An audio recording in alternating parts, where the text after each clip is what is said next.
really quality. He really did a good job. Back end of the rotation guy.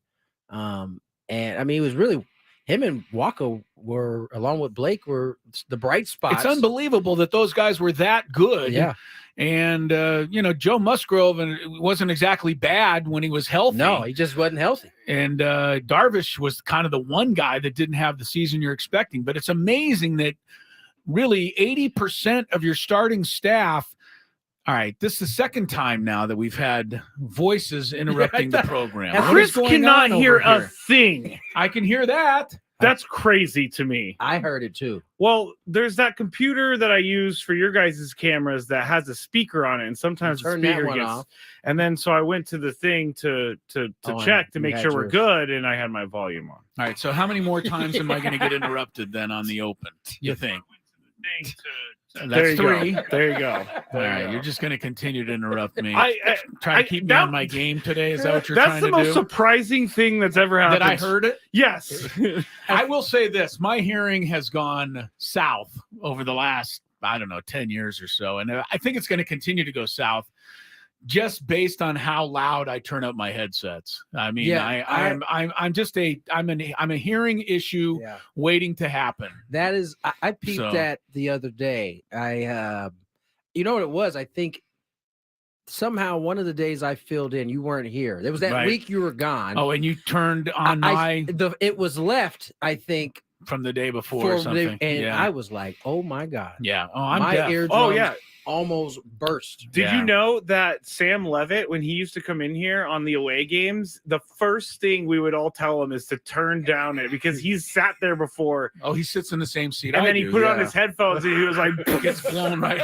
His ears he looks just like exploded. He looks like Michael J. Fox in the first scene of Back to the Future. When he plugs in the Doc's guitar and gets blown off into the boxes. Anyway, over there. That was pretty funny. I can't believe it. It's a good thing that we're on YouTube stream now, Skrabe, because I'm pretty sure I'm going to need to do the show in sign language here within the next few years. So, Skrabe, you and I are going to have to brush up. Very well. You guys better get started on that. We're going to have an ASL radio show. Yes, we will. But I don't know. Where were we? I was Seth saying Lugo. I was saying also that 80% of the starting pitching staff had a better than average season, and Darvish was your other guy.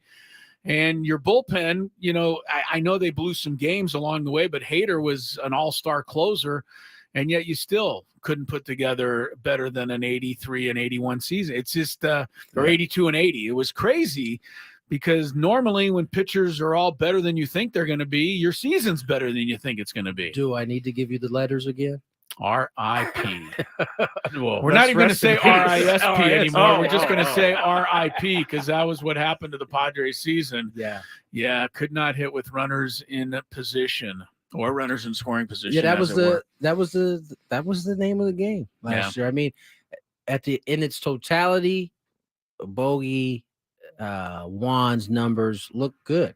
Shoot, Fernando's numbers look good for a guy who hadn't played baseball in over a year and some change, but that isn't what the expectation was. That's not where they needed to be from an offensive standpoint. And I think Manny would tell you he didn't have his best year, and he was battling. We would later find out that elbow probably all year. That's my guess. It probably wasn't just when we found out, or maybe even a little bit before. My guess is he was dealing with that for most of the season. Yeah, that was an issue, but you're right. The four main characters, even though it seemed like they were a little off from time to time at different times during the season, they all finished up with pretty good numbers. So, blame it on RISP, blame it on the fact that the support staff for the Padres, as it were, the supporting cast, really did not come through very much this season. And that's what's got to be better next year. AJ Preller, of course, and company still focused, I'm sure, on getting themselves a manager. We've heard nothing new on that front, but the World Series is over now. So I can't imagine it's going to be too much longer. Benji Gill, Mike Schilt, Ryan Flaherty. I got to be honest with you, Tony. None of those three names actually take me through the roof. But at the same time, I also subscribe to the theory that whoever the manager is, it's going to come down to these players and this team and the roster that's put together all performing. So, they're not going to get a Deion Sanders to Colorado type hire well, anyway. You also have to remember they already got their big hire in the last hire. Yeah, you're right. Bob Melvin was not even available. Not even on the radar. The list. And that is what the thing that still I think about here is that they could still come up with somebody that hasn't been on anybody's radar yet. Great point. Great point. AJ loves to do that. So I'm gonna cheer for Skip Schumacher until I hear something different. But we'll keep an eye on the Padre managerial search. NFL week number 9. God, it's getting already to the mid-season point. Got underway last night with a rather dull game that ended dull. All right, it was dull. What can I tell you? It's. I didn't think it was that bad. You thought it was all right. It ended up kind of exciting. It ended up kind of exciting. Yeah, but the first three and a quarter of the fourth quarter, where it wasn't it. I can't watch that game, that specific prime game anymore, unless it's on the Next Gen Stats broadcast, because that makes things interesting. Tell us what that does. What does that do? It just gives you different information. It like highlights a blitzer. They actually took a piece of the Next Gen. I saw that telecast and brought it to the regular prime. And what they did was they highlighted a play where it was AI. Yeah. What basically is guessing or is highlighting the trouble defenders that could be coming. Could be blitzing because they take the algorithms from where if this player blitzes in these situations with this down and all this stuff, so they can highlight who might blitz and most of the time they get it right. And then you get to see if the quarterback actually gets it right. And in this case, Will Levis got it right. He didn't end up completing the pass, but he knew where the pressure was coming from. Sounds kind of interesting. I might have to start doing that more often. And they know what my problem is, Skraby, is that I start the night out like in boycott mode of not going to it. And then I'm like, I kind of want to know what's going on in the game. So then I take the time and I get my TV going. It takes a half an hour to find out what's going on in the game. That's why I hate streaming this stuff. Depending on if my Wi-Fi is no cooperating kidding, man. that day. You know what? Look, I mean. Here we go. Here we go. We got him going. I'm so old. But when it comes down to like, hey, I want to check the score of the game. I'm like, do I really want to turn my TV on, click over to my Roku, then get my Roku turned on, then search for Amazon Prime, then download Amazon Prime and watch that little buffering circle go around for about 10 minutes while it's trying to find it, then search through Amazon Prime to find the game, then hit play, then have the buffering circle.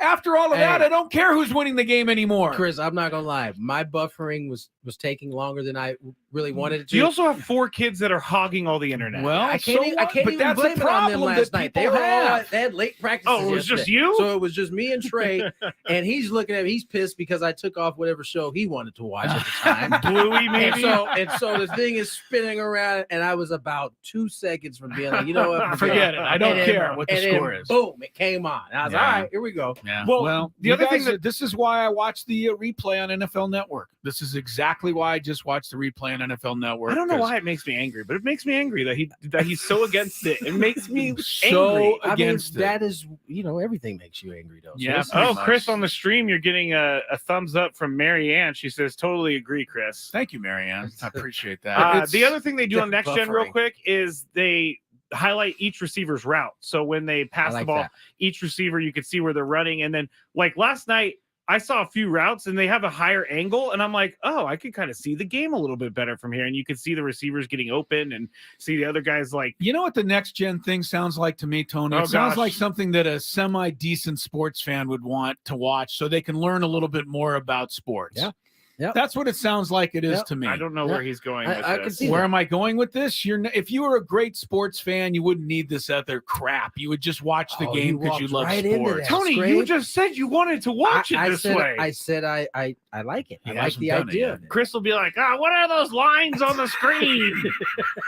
There goes another Chris voice impression. 17. My 700th voice. Those are receivers, Chris. I want the lines off my team. Voice TV 12A.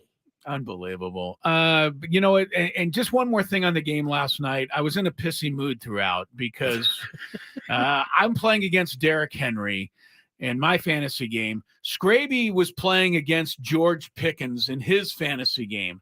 And I'm comparing the two, as I'm watching the game. And Derrick Henry had a really good game. Of course, he got in for a touchdown. He had over 100 total yards. He caught some passes out of the backfield. I think he scored 19 or 20 fantasy points.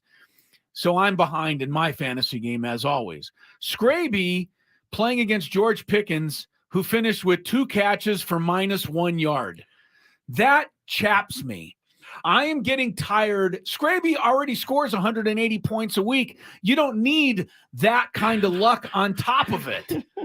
I don't understand why he's so mad at this. Like, I would understand if it was someone other than Derrick Henry, but Derrick Henry is a guy who does that a lot. No, I expected him to have a good game. George Pickens can have a big game, but he usually doesn't. Every time I watch Derrick Henry, I just can't help but think like linebackers think like I have to do this for like 4 quarters. Yeah, like, that's the whole idea. This dude is so like that's a test of will, right? How many yards would he get per game if he was on the 49ers or something with an unbelievable offensive line and a passing attack, which is a threat? Might be the only other dude that can at least look somewhat the same size as Trent Williams. Maybe 2 Trent I was Williams. watching that commercial with Derrick Henry last night. The I think it's State Farm, and he's like lifting different things. I'm like, that dude is a monster. Speaking of Trent Williams, I don't know if you guys saw this. Baldy. Baldinger? Yes. He had an Instagram post where he had kind of watching Trent Williams pregame warm up, and he was doing the offensive line shuffle thing. That dude is exceptionally quick. Not just for his size, in general. Yeah. He did this one drill where he was simulating getting off the line and then checking the inside tackle and then getting back to the outside. And his hand work, man, that dude it's a wonder. There's a reason nobody ever gets around him. There's a reason nobody ever gets around him, and there's a reason why nobody really wants to mess with him. Yeah. Well, Pittsburgh did win the game 20-16. If you're curious about that. One more thing about Pittsburgh. Yeah. How in the world are they 5-3? Mike Tomlin's the greatest coach in NFL history. That team is not great. No, their offense, they're not even good. They've been outgained every game this season. Outgained in yardage? Yeah. Every game. Now, you go back to the opening game of the season when they took the field against the 49ers, they didn't even look like an NFL football team. No. And now here they are 7 weeks later, they're 5-3. And Mike Tomlin just keeps finding a way magically to get it done for the Steelers. All right. The other big news, and this is probably the big news of the day. Wait for it. The NBA Cup starts tonight. I'm so glad you teased to that. That's exactly what I was thinking. Chris, the NBA Cup. Yes. It sounds like something you strap on your private parts before you go play. The NBA Cup. All right, that might be. I'm going to tune out for that segment. Watch this. Coming up. I cannot wait for this NBA. We will find out what the NBA Cup is, what it all means. It all gets underway tonight. We'll talk about some of that and the rest of the world of sports. Gwynn and Chris getting ready for a Friday. Matt Norlander, CBS Sports. He is an outstanding college basketball writer and happens to love the Aztecs, or at least he has in the past. He will join us to preview the college basketball season. We'll also get set for the Aztecs football this weekend with Kirk Kenney and all the rest of our normal stuff. Stick with us. We're underway. Gwynn and Chris, 97.3 The Fan. And Kim crosses the plate. You can listen to every Padres game along with all the music and news.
on the clock. Tony Gwynn Jr., Chris Ello, Matt Skraby. Some Gwynn and Chris on this Friday afternoon.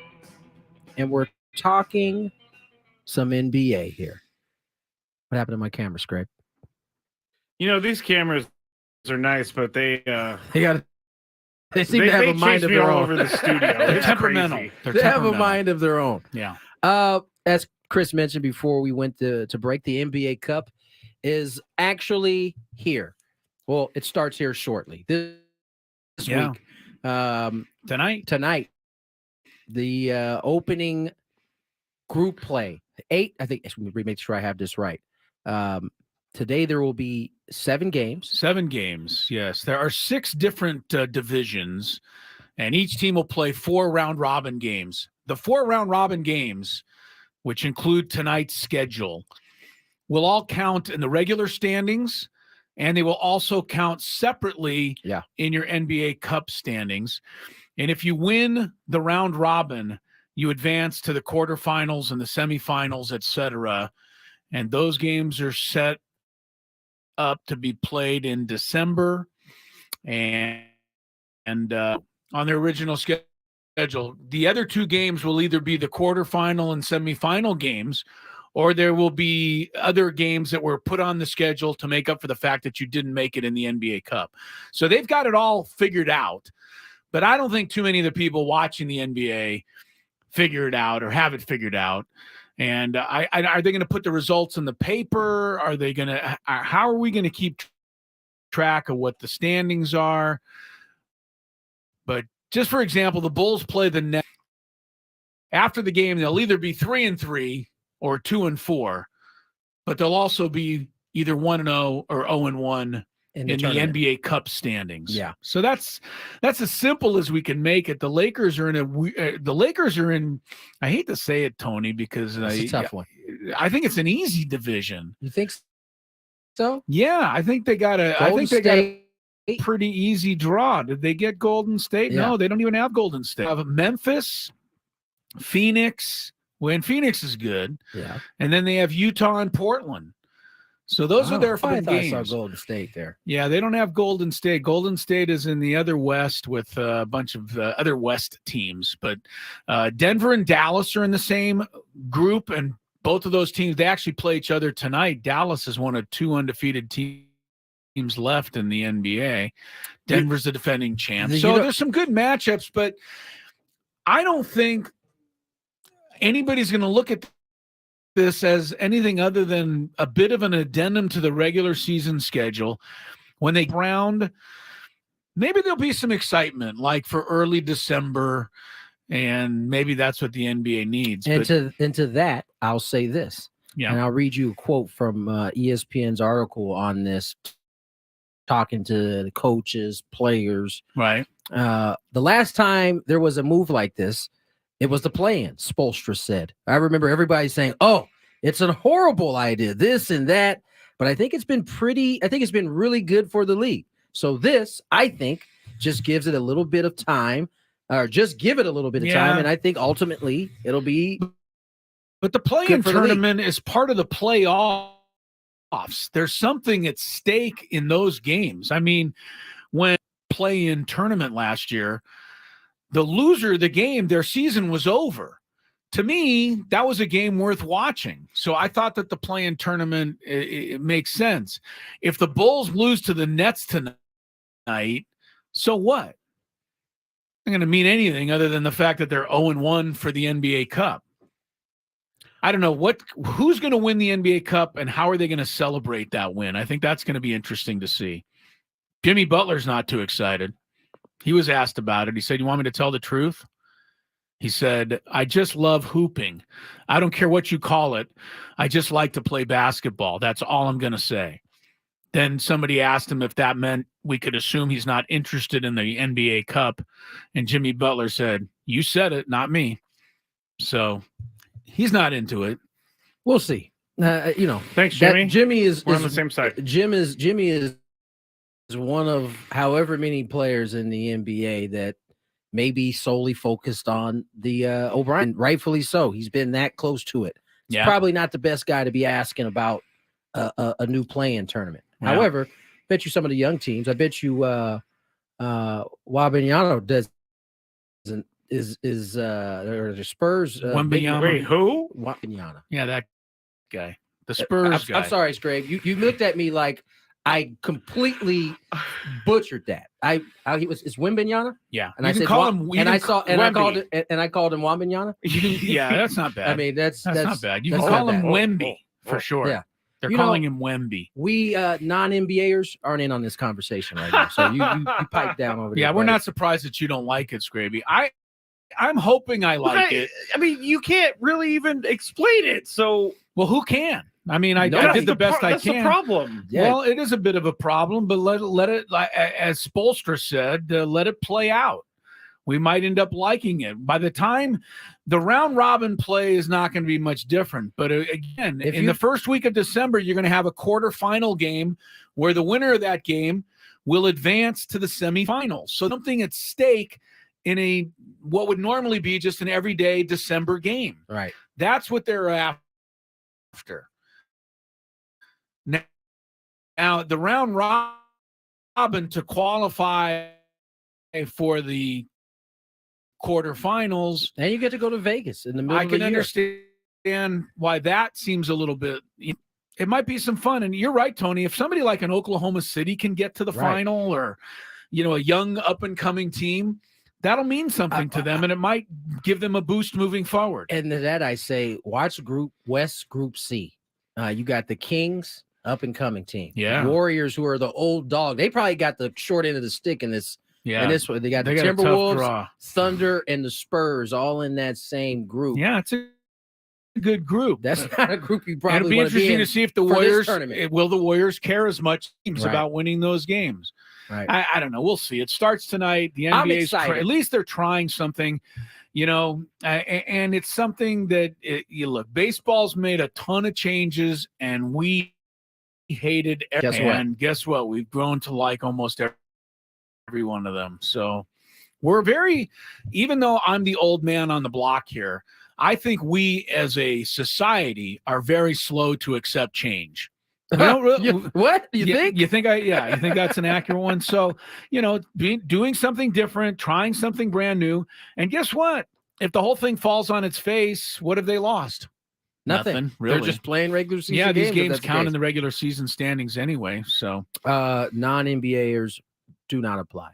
Yeah. Let's get to break. When we come back, Matt Norlander, CBS Sports, talking some college basketball. More Gwynn and Chris on the way. Ben and Woods on the Fan. And this is Live Your Life from Article Sound System, released 5 years ago. Otherwise known as ass. Yeah. Article Sound System. Got him.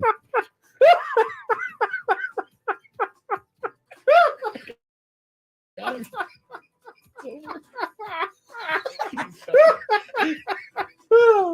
Listen to Ben and Woods weekdays from 6 to 10 on 97.3 The Fan.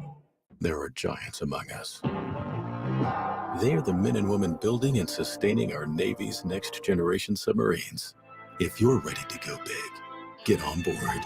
We built giants at buildsubmarines.com. Tony Gwynn Jr. here, Soapy Joe, CBO, asking you to support the vital ongoing work of breast cancer research. This year marks the 40th anniversary, and Soapy Joe's invites you to the More Than a Pink Walk on November 5th. Buy a Bubbles for Booby shirt online. All proceeds benefiting Komen. See you there. Is your old water heater leaving you cold? Purchase a new water heater from the pros at Tarpey Plumbing, Heating, and Air, and you may be eligible for up to $2,000 in federal tax credits. Upgrade your old inefficient water heater with a new energy-efficient model, or better yet, a tankless unit, so you're only heating the water you need, and you never run out. Call 619-220-2050 to schedule your appointment.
game. You better ask somebody. So I don't know. I don't really get too pumped up for the beginning of college basketball. Normally, it's a long season. Everything comes together in the tournament in March. But after what the Aztecs did last year, I'm paying a whole lot more attention to what's going on around the country as we head into this season. To that end, Matt Norlander from CBS Sports is scheduled to join us here shortly. And we'll talk a little college hoops with him. The Aztecs will begin as, the 17th ranked team in the country, which seems like a slap in the face to me. I know the Aztecs are trying to look at it positively, but I think if you're the national championship game, you at least throw a little higher than the 17 spot. What do you think? They lost some players. I get it. I agree. 17. Just sounds like they're throwing them a bone. It's like, oh yeah, by the way, let's just put San Diego State in here somewhere so we can say we mentioned them. We got 4 returning starters or 4 returning big minute guys. Yeah. The cupboard is not bare for Brian Dutcher. 17 seems a bit low, and I thought that when we saw it when it opened. I didn't like it. Yeah. I didn't like it. Florida Atlantic's a lot higher than that. So is Creighton. So is UConn, which beat the Aztecs in the final. But now I know Creighton, and I know this because one of the staff members for the Padres, Jim, his brother is one of the coaches on that Creighton. Oh, is that right? Staff. And I knew that not only did they have most of their guys coming back, I think they got a big time transfer coming in. Yeah, they're number 8 to start the season. That's a game changer for them. Yeah, Florida Atlantic, which the Aztecs beat on the miracle. I don't want to say miracle, but the last second shot by Lamont Butler, Florida Atlantic's number 10. That's pretty lofty for a non-power conference team. But anyway, it's round up the usual suspects at the top, Kansas and Duke and, Michigan State and UConn and all the rest of them. So we'll see. Arizona's in there. Kentucky's in there. North Carolina gets 19. They didn't even make the tournament last year, Tony. Yeah. And they're just a couple of spots behind the Aztecs, who went all the way to the finals. So we'll see where it all goes. Matt Norlander is a really, really good college basketball guy for CBS Sports, and we're lucky to have him on the program here this afternoon. How are you, Matt? Good to talk to you. Doing well. This is my last Friday. It's everyone's last Friday of the off season. The next time we will have a Friday without looking forward to college basketball action will be the second Friday of April. So it's going to be a good while, and that's just the way I like it. Yeah. And I was just saying before you came on here, to me, the beginning of the college basketball season is kind of a wait and see. It's a long season, but with San Diego State coming off of what it's coming off of, I'm a little more excited about the beginning of this year and kind of looking around the country to see what the landscape looks like. The Aztecs obviously made the final. Not very many people think they'll get back to it, but then again, Butler made back-to-back finals in 2010 and 11. It's not impossible. What do you think about just stepping into a season from where the Aztecs were last year? It's still pretty more remarkable for a lot of us to think about. It's huge. I'm actually going to. This is the first time I've said this in the entire preseason. I referenced it in only one piece of any preseason material I wrote.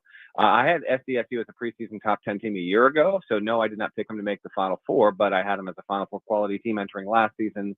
It's nice to get to one semi right every once in a while. Weirdly enough, it is the team that SDSU beat in the Final Four that is projected to be more likely to make it back in FAU. Truthfully, I put both of those teams on about level footing overall. SDSU will play in the slightly better conference, Mountain West versus FAU, now jumping up from the USA to the American Athletic Conference.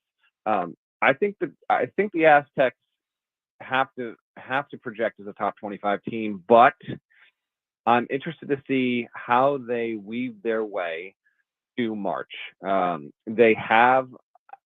I understand that a lot of fans are very excited to see how Lamont Butler takes that next step this season after he hit, the biggest shot in program history. I think Darion Trammell is the most important player, and I think he's the best player on the roster. As a senior point guard who I think will be a top 15 level point guard in the country this season, how he plays and progresses, I think is the most paramount thing. Because, with the Aztecs losing, who they lose? Jaden Ledee, they lost Shad Johnson, Micah Parrish, Matt Bradley. Like, they lose enough Well, I guess Ledee is back, but they lose enough pieces there. I'm going off the top of my head. I don't have it in front of me, but I'm pretty sure Ledee is back. You can fact check. Yeah, he is. He but is. Okay, so they get Butler, Trammell, Ledee, Reese Dixon Waters comes over from USC. Like, they have enough there, and Dutcher has enough defensively where I think they should win the Mountain West, but I don't believe they are going to be able to do it in dominant fashion because just me personally, like, I love what New Mexico has, and I think that New Mexico and Boise State are both capable of winning the Mountain West. And then I think that Colorado State, and I don't have the schedule up in front of me, but if SDSU has to like go to play Colorado State, which has the best point guard in the conference in my estimation, and Isaiah Stevens, then that one they're going to be vulnerable to get picked off there. So I think that they'll get in. I think they'll get a single-digit seed, but I think that they're going to have a real chase. Like, I think there's a good chance they enter the last week of the regular season either level or just one game up on one of New Mexico or Boise State, and that's a good thing for the Mountain West overall. Yeah. But Dutcher's he's passed the test. I mean, this is a viable national program, and this is the pride of the Mountain West, and I expect them to get back to another NCAA tournament. Obviously, that is where the expectation level is and has been for a good while here with Aztec fans. Matt, I want to hit on a little bit what you're talking about. You mentioned Boise State. You mentioned Colorado State. I mean, these are places that typically have been tough for the Aztecs to go in and get wins. And it seems like every year, at least the past 3, 4, 5 years, the Mountain West starts the season as kind of one of the one-off conferences, but it typically is one of the tougher conferences in terms of beating up on each other year in and year out. Do you see the same thing for the conference as a whole once again this year? I do, in part because of the teams I mentioned, but also, I used to rank every team, but then there were too many transfers. Coaches didn't know who the heck they were facing leagues, and now it's all a dart throw. But I ranked the top 101 teams. And just as an example, like, I have UNLV in that top 101. I don't have Nevada. Now, Nevada, truthfully, was like in my group of 5 that I cut, but Nevada fans, they were a little up in arms because they think they'll have a top 4 team, and they might. I don't think San Jose State's going to take a huge step back. It just had like a top 2 season in the history of its program. Yeah. So it just still remains fairly viable. We'll see. Like, Wyoming, it's projected to be bad. We'll see if it winds up being bad. It was really good 2 years ago, made the tournament, and then last year had injury issues. It was a disaster. Air Force, we'll see if it's actually like truly a factor. Utah State starts anew with a new coach, so we don't know about that. And then Fresno State could be anywhere from, in my estimation, Fresno State could be anywhere from, say, 7th to probably 2nd to last. Can't imagine the Bulldogs are actually the worst team in the conference there. So it will be competitive. They will beat up on each other. I don't want to say the whole league will be a gauntlet from a national perspective. I just don't view it that way. I'm sure if you're Nico Medved at Colorado or Steve Alford at Colorado State or Steve Alford at Nevada, you might view it differently because you're actually living in the thick of it. But the Mountain West needs to aim to get 3 teams in the NCAA tournament. I think 2 is a near guarantee. I think 4 is not impossible. I think 3 is the most likely outcome, and it will be a good year for the league if that happens, because where we are in college hoops right now is we've got a Big 6. We've got the 5 conferences that are associated with Power 5 football, and then the Big East. Now, this is all going to change next season. But for this season, we've got the Big 6, and then we've got what I call the multi-bid leagues. The Mountain West is a multi-bid league. The West Coast Conference is a multi-bid league. Now, it is a tier below the Mountain West, but nonetheless, these are conferences that on a yearly basis should expect and almost always do get at least 2 teams into the tournament. So I put the Mountain West, the West Coast Conference, the American Athletic Conference, and the A10. There are 4 multi-bid leagues. The Mountain West clearly sets up to be the most competitive and best overall in power rating of those 4. Matt Norlander, CBS Sports, is our guest. Matt, what the Aztecs did last year, to me, is what makes college basketball so much more exciting than college football, because truly everybody has a chance even to win the national championship when the season begins. That just is not the case in college football, and the gap is getting wider in college football with the haves and the have-nots. What's going to happen in basketball over the next couple of years with all the conference shaking up? Will it stay, do you think, college basketball an opportunity, for all still? Good question. I'm going to keep it tight because I could give you a 20-minute answer on this one. All right. So next year, you're going to see the Big 10 go to 18 teams, the SEC go to 16, the Big 12 go to 16, and the ACC go to 18 or 17. I lose the number because Notre Dame is not. I think it's 18, but it'll be 17 in football because Notre Dame doesn't play in football. So what's going to happen here is you're going to have some conferences inflate their conference tournament slate. So like the Big 12, it's not actually, this will be done in a couple of weeks here. The Big 12 is going to go to a 20-game league schedule. The Big 10 might go to a 21 or 22-game league schedule. How this obviously impacts who gets into the tournament and who doesn't could be there's less opportunities in the non-con. For San Diego State should be fine, but not every Mountain West team is going to get the same opportunities there. It could lead to, I'm not convinced that it will, but it could lead to even a narrower path for mid-majors because they don't have as many opportunities in the non-conference, so they can't build up the resume. It then frankly falls on the selection committee to have the collective intelligence to look at what opportunities were and were not provided, and to give in races where it might be close, maybe give the mid-major the benefit of the doubt. We'll see if that happens. We still have a 68-team NCAA tournament. I've been on the record multiple times saying I believe we will continue to still have that throughout probably the rest of the decade. Is that model in some jeopardy of inflation to 72, 76, 80 teams or maybe more? It is for a myriad of factors, but I do know that a lot of the most important stakeholders with the tournament are not eager to necessarily expand it for a number of reasons, some of them flat out logistical. Now, money always wins out at the end of the day. We'll see if that's the case. I would hope they stay at 68 in perpetuity. We'll see. But to the broader, notion of your question, I do anticipate that over the next half decade, the way that college basketball's beautiful but imperfect way of determining a national champion will remain the same. And even just earlier this week, I spoke with Dan Gambit, who is the NCAA Senior Vice President of Basketball. He assured on a media call that there is zero threat remotely whatsoever to the idea that there will not continue to be 32 automatic bids to all 32 conferences. So at the very least, that is going to be part of the blueprint moving forward. And I don't think there's any way that gets eliminated personally. One last question, because we know you got to get out of here. Since in getting prepped for you today, I came across this NIT deal. They've kind of tweaked their format. There's another tournament that I had no idea is taking place outside of that 68 team tourney. Can you explain that a little bit? What are these other postseason tournaments? I'm familiar with the NIT, but what is this new one that's going to pop up? Okay, so yeah, and I can be relatively quick on this, but yeah, okay, so this other one that is not yet official. Basically, Fox Sports television executives are trying to build, and according to Gambit, this past summer it was basically done and all but announced, but then a couple things got in the way, and it caused it to not necessarily be material just yet. Fox Sports wants to have a 16-team, 4-round tournament that would basically take place starting the Monday after the Elite Eight ends and ending the Friday, the day before the Final Four begins. It would be in Las Vegas. And I don't have this as fact, but logic would dictate to me that the games would probably be round of 16 on Monday, round of 8 on Tuesday, take a break on Wednesday, Final Four on Thursday, and then the title game of this afterthought of a tournament would be Friday. These would be power conference teams that did not qualify for the NCAA tournament. The tournament would happen weeks after the end of conference tournament season. It's rife with issues like players that would have NBA stock probably not playing in it, schools that underperform, prone to fire their coaches, so you'd have interim head coaches. But the existence of this, which is still not perfect, because you're telling me that conferences that have direct business ties to ESPN are going to sign off on going and playing in a Fox Sports television tournament, which, by the way, most people won't even care about, but it is television inventory at a time when there's not football on, and baseball season at that point technically has not even started.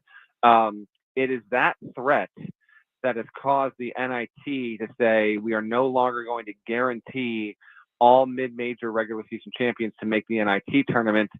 That has caused a massive uproar in the sport.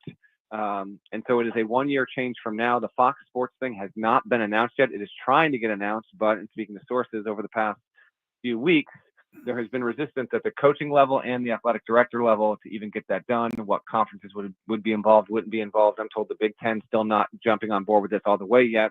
Has been the biggest roadblock to that. Ultimately, does this mean something huge in the big picture of college sports? No, it doesn't. But if it came into existence, it really could accelerate the extermination of the NIT before the end of the decade. And that would be kind of a bummer. The tournament's, older than the NCAA tournament by 1 or 2 years. So that's basically what that is.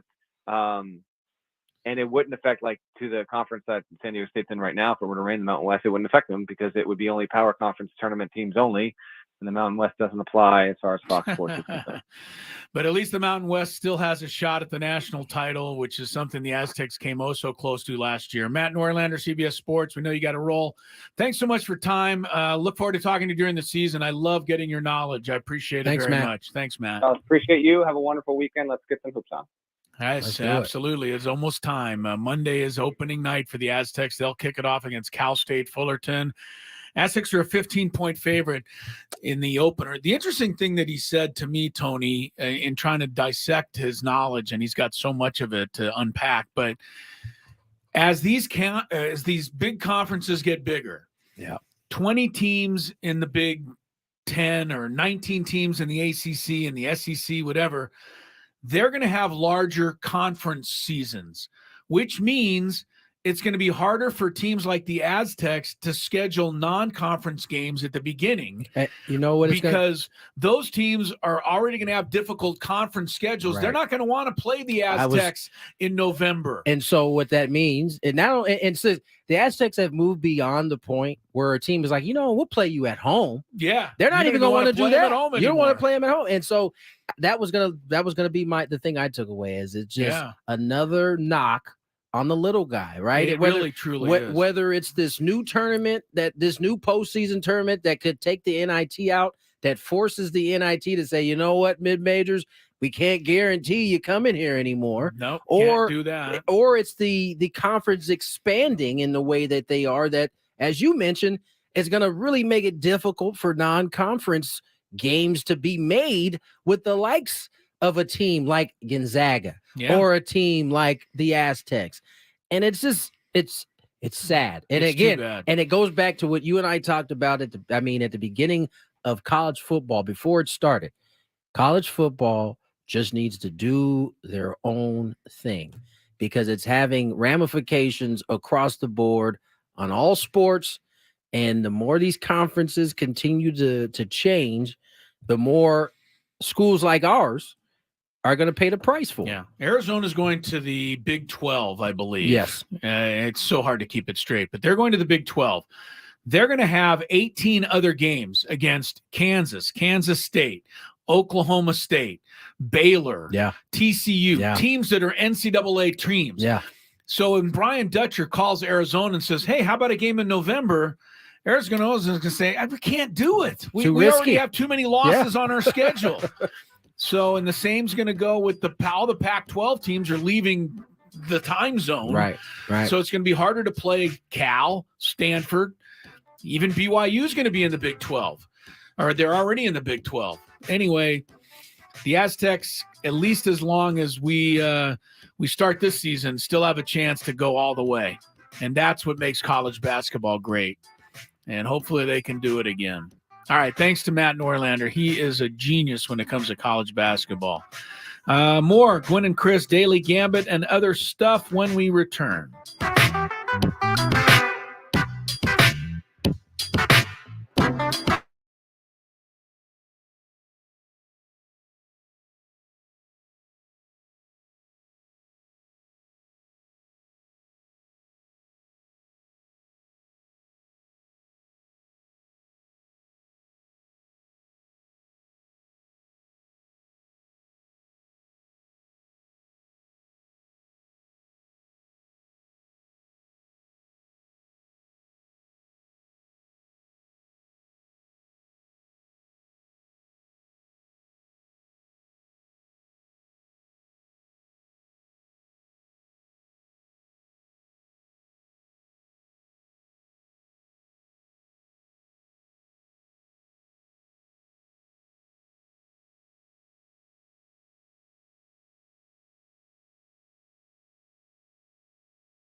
Speed on all things sports. Yes! With plenty of nonsense in between.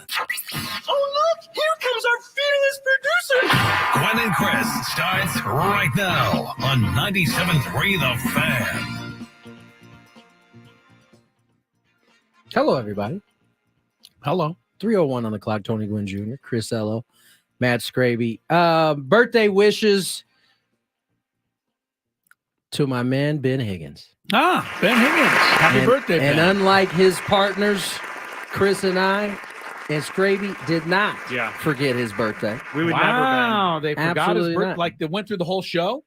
Oh, yeah. Yeah. No. I was wondering why the post came so late. Ben actually, it did come really late. But Ben, I think, took this hard because he actually tweeted about it after. That's how I found out about this whole thing of them not wishing him a happy birthday. So Phil Simms apparently has the same birthday as Ben Higgins. And Phil Simms tweeted out, "Thank you for the birthday wishes." And Ben Higgins retweeted that saying, "It's nice when people remember your birthday, isn't it, Phil?" So I think he's a little boy. That's so. I think he's a little hurt. He was a little hurt. I would have been perturbed if you guys didn't know my birthday. I don't remember my birthday. Really? No, I wouldn't. I was gonna say, like, I tried to get through the day without you guys knowing it was my birthday. It's okay, buddy. Yeah, shout it's out. Okay. Ben, it's okay, buddy. Happy birthday, bro. Happy birthday, pal. There was I came here and worked a full show one time and I didn't tell anybody it was my birthday because I feel like it puts so much pressure on me to remember everybody's birthdays when I don't remember people, when you know what I'm saying, Chris? Hold up. I got to read this to you guys. What happened? I don't know if you guys saw this. I just saw this. Oh my gosh. Jeff Passan tweeted this out 23 hours ago. All right. And you just saw I just saw it. Sometimes on your Instagram feed, you don't see Instagram. it. Yeah. Okay. Sometimes it gets mixed up. Free agency has begun. Players can only re-sign with teams for the next 5 days. So there's that part that we were kind of trying to figure out yesterday. And with free agency comes free agent hype videos. This year's entrant sent out to the teams today, closer Josh Hader. Oh, he sent out a hype video of himself? That's not the best part. The best part, and it's a pretty bossy move, I might say. With a voiceover from fellow past Brewer and Padre, Trevor Hoffman. No. Narrated the hype video for him. Trevor Hoffman narrated Josh Hader's hype video. Do we get to see this hype video anywhere? Yeah, no, it's on Talking Baseball Instagram Now account. I have to hear this. Oh, we got to hear a little piece of that. We got to hear a little piece of that. That's a baller move right there. Getting Trevor to They stick up played for you. the two teams, the same exact two teams, and I'm sure he asked Trevor to do it for him. So now in the age of social media, Tony, does that mean that every general manager of every team gets hype videos from like 1,000 free agent players every offseason? I hadn't heard of that, but it's a pretty clever move, right? Sure. Because you have to imagine GMs are just like us. I scroll through my Instagram, I catch a hype video, I'm locked in. I'm gonna watch it. I'm gonna watch it. Yeah. And I imagine all these players are going to look like they're pretty good. It's a hype video. You better not put any of you're giving up blowing a save or giving up a homer. No, I hope that not. won't be anywhere. Question: why does a guy as established as Josh Hader need a hype video? As I said, I had never heard of that, but I like the outside the box thinking. No, you're going to send it to all 30 teams. Oh wow! I'm listening to it right now. Can you play some of it for the people that are listening to the program? Yes, this is from Jeff Passan's Twitter account. All right. Starts with Trevor's Hell's Bells. As a closer, we're given the most important opportunity for our team. Finish the game and secure the victory. Oh, wow. God, Chris. The greatest closers in baseball are wired differently. Our heart rate stays level when the crowd noise decibels are booming. Our adrenaline pumps only when All right, I can't play the whole video. Yeah, wow. Trevor pretty good. See, Trevor's pretty good. Who do you think wrote that? Josh Hader. Josh Hader wrote it. Somebody on his team had to. One of his. Yeah, I mean, he is a associates. I don't know who he's agent, represented. Agent, somebody like that. I can somebody see, in the agent's I don't know office. that he's represented by Scott Boras, because I can see Boris and Corp come up with something like that. Have like Steven Spielberg direct his video. Can't put anything. I think it's pretty good. He's with CAA. Okay, so CAA put it together. Somebody in that camp did. I think it's a great outside the box thought. Honestly, I'm gonna keep my thoughts to myself. No. Tell me you don't like it. What do you? What don't? No. Wait, Tony, you Stunner. You don't like it? No. Chris acts like he likes everything. I don't like everything, but I don't hate everything like you. Yeah. Find it a little strange to make a video about yourself. What do you do when what does anybody on earth do when they need a job? I will take they go back. out and that's a great point. I will take this back, because when I apply for jobs, for other radio jobs, I send out wait. You're applying for other radio jobs every single day. Well, let me be the first to ask. When are you going to get one? Do you need a reference? I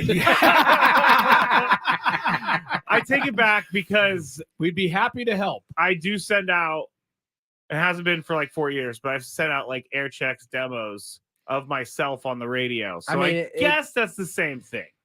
I think, but I'm not setting it up like closers are the most important position in all of sports. I think the idea, though, is to just create some buzz. It probably doesn't hurt, right? If some of the things that have been written, whether they are true or not, this is a way to kind of, erase some of that a little bit. You can kind of get their mind elsewhere, if you will. I just think it's a great outside the box. I think it's a pretty good idea. Yeah, I really do. I never heard of it, but I think it's great. It's probably Josh Hader's one of the few doing it right now. But now that if somebody sees Josh Hader's video, they're going to call their agent and go, "When am I getting one of these put together?" Now they may not be able to get a Trevor Hoffman to do the voiceover, which true. That's a power move. That's a super boss move. Right there. I like it. Josh Hader just earned a lot. Who'd you get? I got Trevor. Yeah. All right, we do have a daily Gambit to get to, so let's hop on there. Do you like money? I think about money a lot. Do you like money without doing anything? Winning. Do you want to make money while watching sports? I think Washington is immortal luck. Washington! Woohoo! If you answered yes, this is your segment. Just don't blame us when you lose. Nothing is ever your fault. It's your game. Take it. Gwynn and Chris go through the top bets of the day in the Daily Gambit on 97.3 The Fan. In just 2 short minutes, I have actually went from disliking the video to loving it, because I am a dramatic thing fan. Like, everything I do is dramatic, and that video was definitely dramatic. Except for this. You didn't like it. I didn't, and then I did, because you guys are right. This is what people are doing these days. And I can't be a pot calling the kettle black by sending out demos if I'm going to make fun of someone or whatever. I don't know what I'm saying anymore, so I'm going to just keep going. I'm going to keep going. I don't know what's going on with my mouth. I don't know what's going on with my mouth right now. Yes. I don't know what's going on with my mouth right now. Hello, everybody in the chat. Hope you are having fun on the stream. If you want to join us on the stream, go to 97.3 The Fan on YouTube, or you can go to Facebook. We are broadcasting live there. On X at 97.3 The Fan SD. And right now, you can see the three of us. You just see what chatting and having fun. I'm wearing my Aztecs Sweet 16 shirt. This is SDSU Soul. This is the one all the players wore during the NCAA tournament run last year. I'm honoring the Aztec basketball team today. Are they talking about the sole of your foot? All right. You know what? Every team in the NCAA tournament that was sponsored by Jordan Brand or Nike, you don't owe wore one of these shirts. SOLE? You're such a hater. You don't owe an explanation. A hater. It came from Skraby. You just ignore him. Yeah, you're right. Or either that, or just give me the name of some of those places you're applying, and I'll call them and tell them how great you are. I haven't applied for anything in a long time. Okay. All right. Okay, now let's get to the Daily Gambit. You guys are holding me up over here. Jeez. We bet on Derrick Henry last night. over under 89.5 rushing plus receiving yards. Chris and Tony went over. Shock. I went under. He was over. He had 102 combined yards. Yeah. I think that dump off pass that Will Levis threw when he was falling to the ground and Derrick Henry caught it for like 25 yards.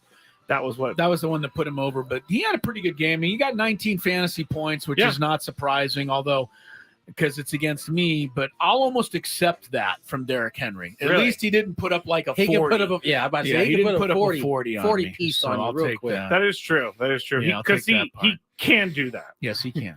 And the next one we did was Victor Wembanyama. Wemby. Tony. He's going to come over there and he's going to come over there and Bobby Knight you. Yeah, he probably will. Victor Wembanyama over under 16.5 points last night. Oh, Tony's taking no. I think I did something bad just now. Okay. I think I did something bad just now. I got something for you, sir. Last night we all went over. He actually had a big old game of 38 points. So he was way over. He won the game for the Spurs. I tried to be a hater. I really did. It's not going to work. I didn't think it was not going to work, but I didn't think it would happen this fast. What, the Wembanyama would be just dominating already? And dude, he took out the Suns twice in 3 days. Yeah, he basically took them out single-handedly last night. I mean, this guy's a freak. He's a freak. 7'4". Dude, he's doing what he does. He's doing guard moves. Like, it just doesn't happen. I posted it on my Instagram today. Kevin Garnett and Paul Pierce are, they have this show where they just kind of talk, like barbershop talk in basketball. And he said, most 7'3" dudes are like an oak tree. They're not moving. They're just coming in like bumping into you and lumbering around, being big.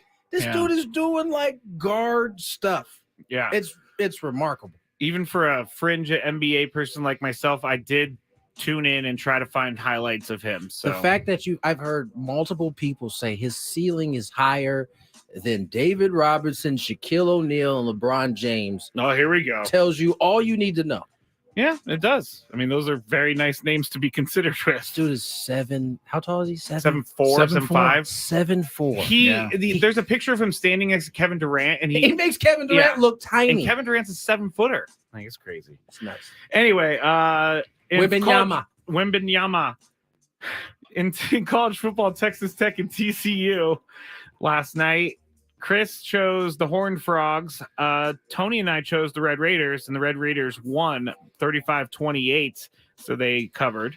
So we win that one. LA Kings and Ottawa. LA Kings were 1.5 goal favorites on the another line. Chris and I said Ottawa. Tony said the Kings. Kings win, but Ottawa wins the bet. 3-2 was the final score. Yeah. We all went 3-1 last night, and for the week, Tony Gwynn Jr.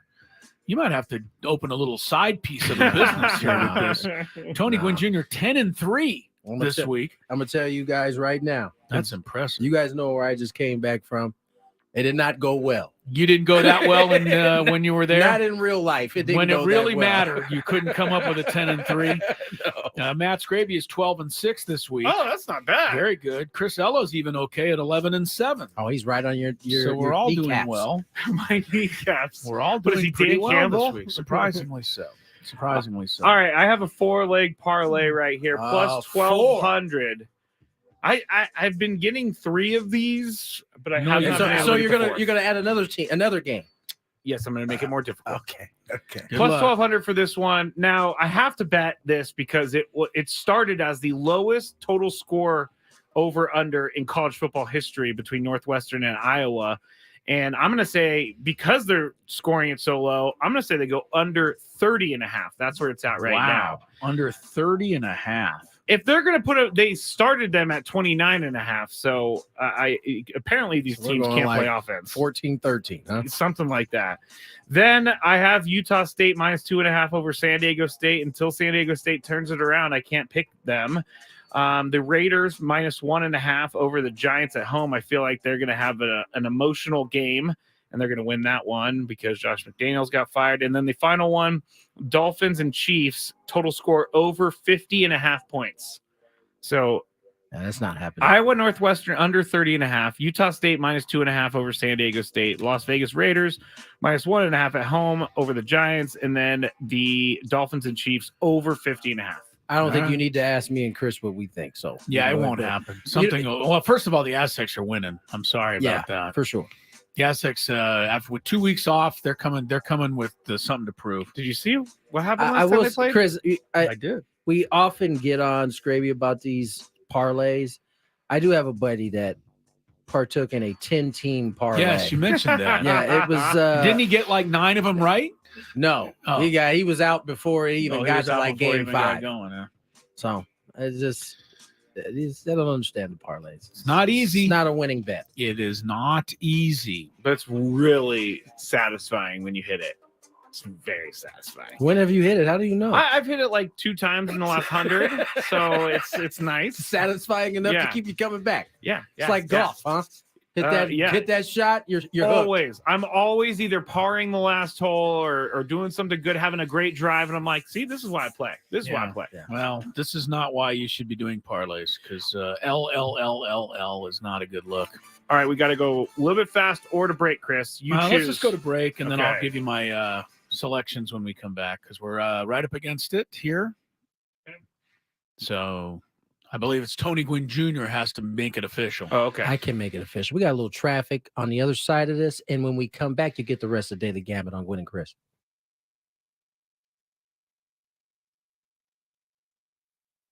From the 97.3 The Fan Traffic Center, here's Kelly Danick. Good afternoon. Got a few things to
All right, we are back. 3:23 is the time. Got to finish up the Daily Gambit. We didn't get to tonight's picks yet. Some other conversation took precedence in the last segment. Gwynn and Chris here. Chris Ello, Tony Gwynn Jr., Matt Skraby. Big Padre news. Just breaking. Hold on. Don't miss it. This is breaking news from 97.3 The Fan. The Padres managerial search continues. I was going to say. I was about to say, I didn't see What are you this. keeping from us? Yeah, it continues. Nothing's new there. But Matt Carpenter has exercised his player option to return next season at a salary of $5.5 million. Just a reminder to our friend AJ Preller that not all signings go as planned. You are darn skippy. Yeah, $5.5 million. Exercise that option. Yeah, that was smart. That was pretty no-brainer. I mean, Now the Padres have a choice here, right? What They either pay him $5.5 million and cut him, or pay him $5.5 million and let him come out and try to make the team, right? Those are their options. I mean, that's it. So they could say, no, we don't even want to. We don't even want you around. What they would actually be saying is, yes, we'll pay you. Yeah, but no, right. We don't have any space on the roster. We don't have any openings at this hour.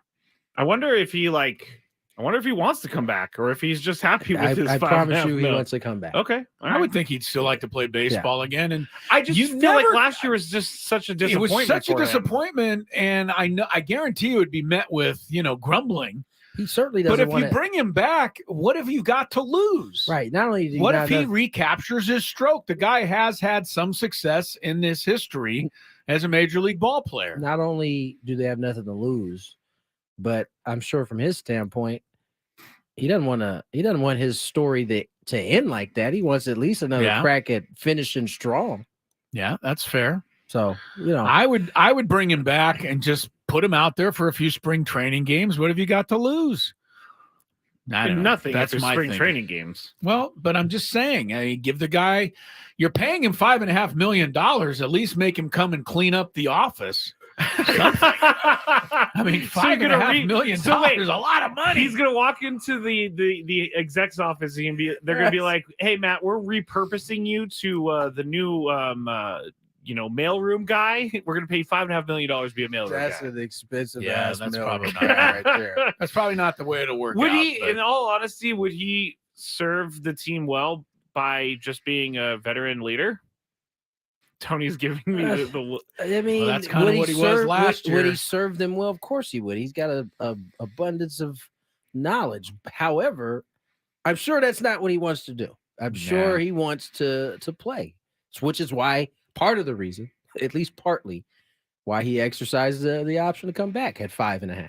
No, I don't think that's part of it. I think the part of it that's real is the fact that this is $5.5 million. I'm not getting I if didn't I say don't how exercise much. this. I didn't say how much it was a part very of it. small part. I'm just saying that, having been around Matt, I know he wants to play. I know he wants to try to finish stronger.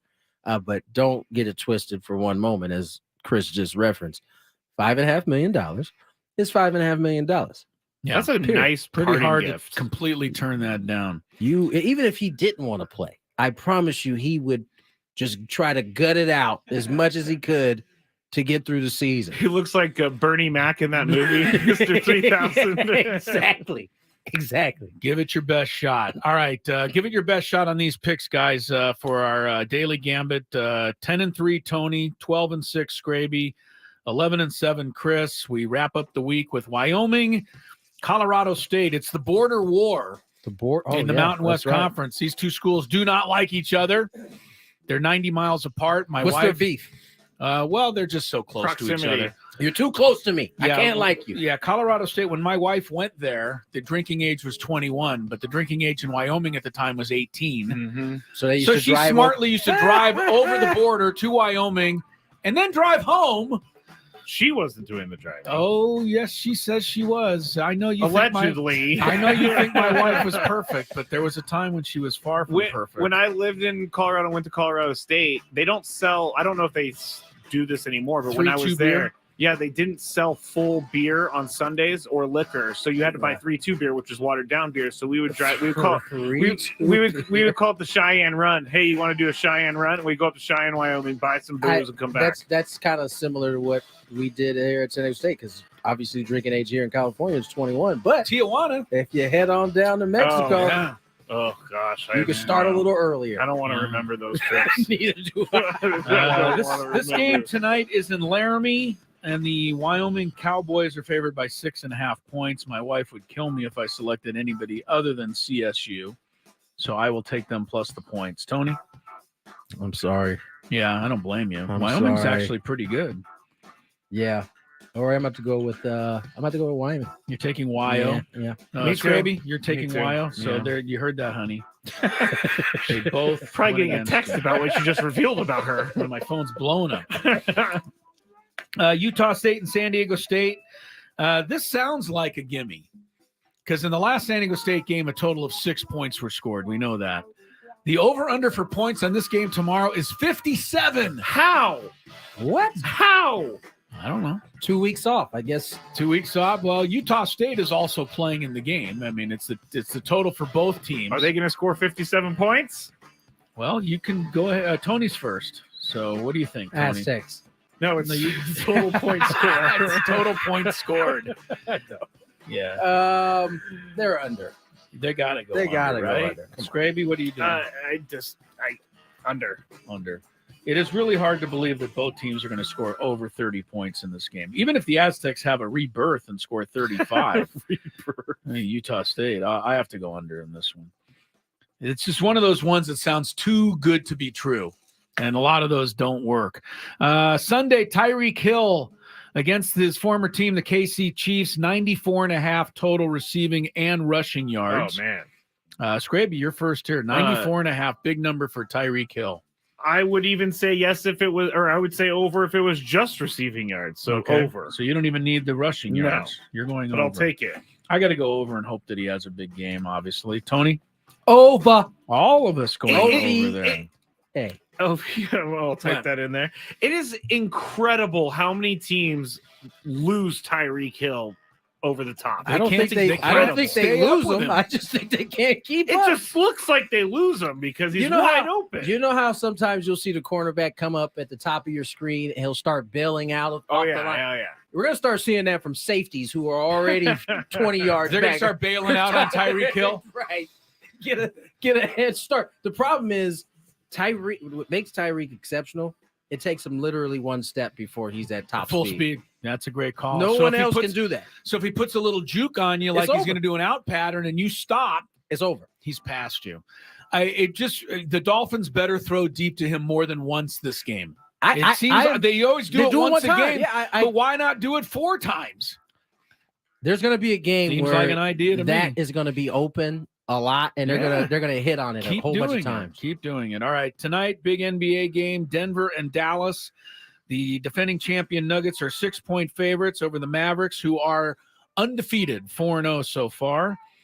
I'll take the Nuggets, even though Dallas is undefeated. Denver at home is tough to beat. Tony. Are the Mavs still undefeated? I know they were undefeated going into that. Yeah. Carl's Cheffers is reference. Yes, he is. I just said they're undefeated. Let's go with the Mavs. You're going to take the points. Tony's like, Lakers. No wonder he lost when he was in Vegas. Doesn't even know who's playing. Skraby? I think Jason Kidd is not coaching tonight, right? Because he's sick. That's correct. Yes, he's not. A huge impact on this game. That's a big one. I'm going with the Nuggies. Taking the Nuggies. All right, and one more for Tony's fantasy basketball team. Zach LaVine over under 25.5 points. Zach has been under 25 points in 4 of his 5 games this year. Who they have tonight? They are playing the Brooklyn Nets in the Windy City. Couldn't even tell you. He's going over 25. Going over 25 tonight, Tony says. He had 51, but the other games he's been under. I will say over tonight at home. It's an NBA Cup game. He's got to get fired up for that. Yes. Skraby, what do you think? 25.5 points. Do we even care what Skraby thinks on not this quite. subject? He's a hater. Yeah, he is a hater. He's going to choke in the first game of the NBA Cup. Going to choke. He's too nervous. He's too nervous. This NBA Cup is too important. I can't stand you. I can't wait till we see Zach Levine come out. Oh, you know you. what? He may not come to Padre games anymore. Oh, because he used to come to all of Blake Snell's games because they're good buddies. Blake's got to come back so Blake's gonna be there if it's in the so I Windy can City. meet Zach Levine. I bet you Blake will be there tonight. He might be there tonight. All right, it's the opening of the NBA Cup. Of course, he's gonna be there. I know that's why Zach Levine is so nervous. Not gonna miss that. All right, there's our picks. Daily Gambit's in the books, and Gwynn and Chris is coming back. Talk about the Aztecs in Utah State, 57 points over under. It sounds like something you should run out and bet against. Kirk Kenney is next when the show continues. Previously on the John Cantella Show. 5 days after the World Series, free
3:39 on the clock. Tony Gwynn, 3:40 on the clock. Tony Gwynn Jr., Chris Ello, Matt Skraby will be joined, by Kirk Kenney here shortly. I found out why the Aztec Utah State game, the over-under total points is such a high number. What you got? 57 is the number, and we just talked about it in the Daily Gambit. Now, the Aztecs' last game, there's a total of 6. So it seemed like the easiest bet ever. But Utah State has played in 7 consecutive games in which they and their opponent have combined to score over 60 points. So they give up a ton. They average 34 points a game allowed. Of course, Nevada was worse than them, and the Aztecs couldn't score against Nevada. So, come on, Aztecs. This seems to be a good spot for the Aztecs to land after the offensive and get a 2-week break. Yeah, and so hopefully, as you said, they can find a way to put some points up and get a W. Most importantly, because they still have a chance to salvage this. Now, it won't be easy. Their schedule moving forward won't be easy. I think they got Fresno State. They got Fresno State, San Jose State, and Colorado State. Yeah. But all 3 of those teams are decent. I think Fresno State's the best of those. Yeah, I agree. That's the last game. So, the Aztecs want to do it. They're going to have to win this one. Then they got to go on the road. They got to win at Colorado State. They'd have to win at San Jose State, and that would get them to 6 before they even play Fresno State. But it's going to be a challenge based on what we've seen so far. The crazy thing is, look at this. Here's the offense. Last 5 games. 9 points, 31. 10 points, 41, 0. What is it? Who does that sound like in another sport? Sounds like the local baseball 9. They did a lot of that this year. Remember they had that streak where they went 10-1, 9-0, 9-0, 10-1, like for 8 straight games? It's funny now because we're not in the midst of it. Yes, it wasn't as funny then. It definitely wasn't funny at that point. Because I remember so many people after they put up the 10 runs, that'd be like one of the questions I was asked if only there. Are we going to score none again? It's like, I don't think so. Stop asking me that. But I just broadcast the games. I just work here. But to your point, I mean, the Aztecs, their offense has been inconsistent. Wildly so. And I don't know that should be much of a surprise, right? Ryan Lilly in his first year as offensive coordinator. I know, and people are already upset with Ryan Lindley. Like, come on, give the guy a chance. I mean, God, you people, I get it. I'm frustrated as an Aztec fan. The season has not been great, but they've had a lot of really good seasons in a row, and this one's not going so well. But you got a first-year offensive coordinator trying to get it all figured out. Give him an opportunity. Well, let's hear from Kirk Kenney. Before we do that, here's some traffic. From the 97.3 The Fan Traffic Center, here's Kelly Danick. Just a couple things to watch out for. Got a crash on the northbound 125 right before the King Freeway. It's in the clearing states in the center divide. Also, if you're taking the Imperial Avenue off-ramp of northbound 805, watch out for what looks like it might be causing cars to swerve a bit. That's North 805 on the Imperial Avenue off-ramp. I'm Kelly Danick with Gwynn and Chris, San Diego's #1 sports station, 97.3 The Fan. And talking Aztec football, our guy from the San Diego Union Tribune, Kirk Kenney, joins us as the Aztecs get set to return to action Saturday, tomorrow against Utah State. And as they get ready to return to action, Kirk, it seems like the heat has been turned up on Brady Hoke and this program. According to your story the other day in the UT, even fans are starting to get involved. Players' parents are starting to get involved. I can't imagine Brady Hoke's reaction to this is anything but, oh, my goodness. Well, I think what saves Brady is he's virtually non-existent when it comes to social media. I don't know if he has any idea what X is. He probably maybe knows. I heard he knows what Twitter was because of the bird logo. But now that it's changed to X, I'm sure he has no idea about that. So I don't think he has all that much sense of all the stuff that gets bandied about on the social media. Okay, maybe he doesn't have a sense of what's going on social media, but it's not just social media. It's been written at this point. I mean, Where is this staff at in terms of dealing with some of the chatter that's going on outside of the locker room, or do they just lock in on what they have inside the locker room? I think it's probably virtually impossible to lock out everything, but Tony, as you well know from being an athlete, I mean, you have to be able to focus, and so you do shut out as much of the outside talk and chatter as you can. And I think that's what's helpful for them is you just focus on the task at hand, and it I think helps put the other stuff out of sight, out of mind.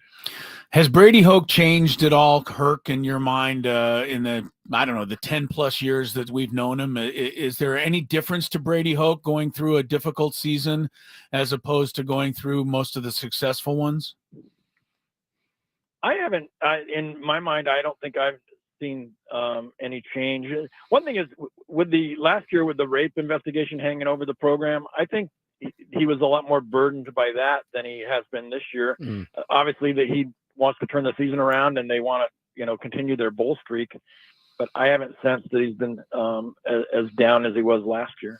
Well, let's shift to the actual field. The last time we saw this team play a football game, they were shut out in a 6-0 loss. They've had 2 weeks off since then. What are they looking to accomplish coming out? Obviously, you want to get a win, but I would imagine after the performance 2 weeks ago, there's a certain way they want to go about getting this win.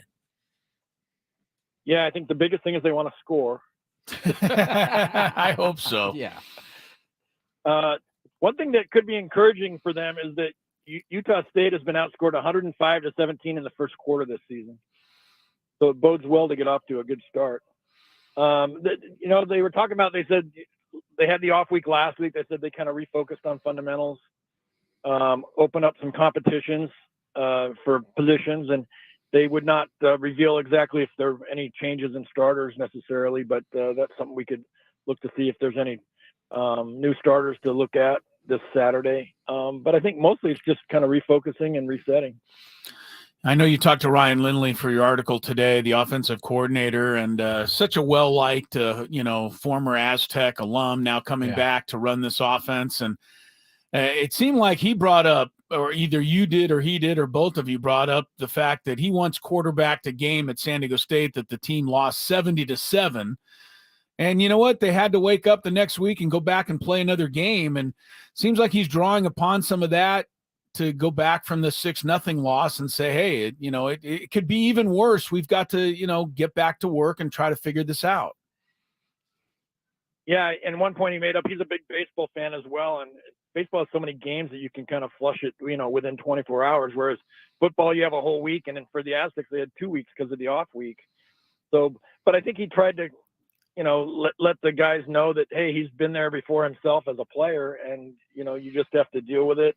See what you can learn from it and then move on to the next task. And that's, I think, what they're going to try and do.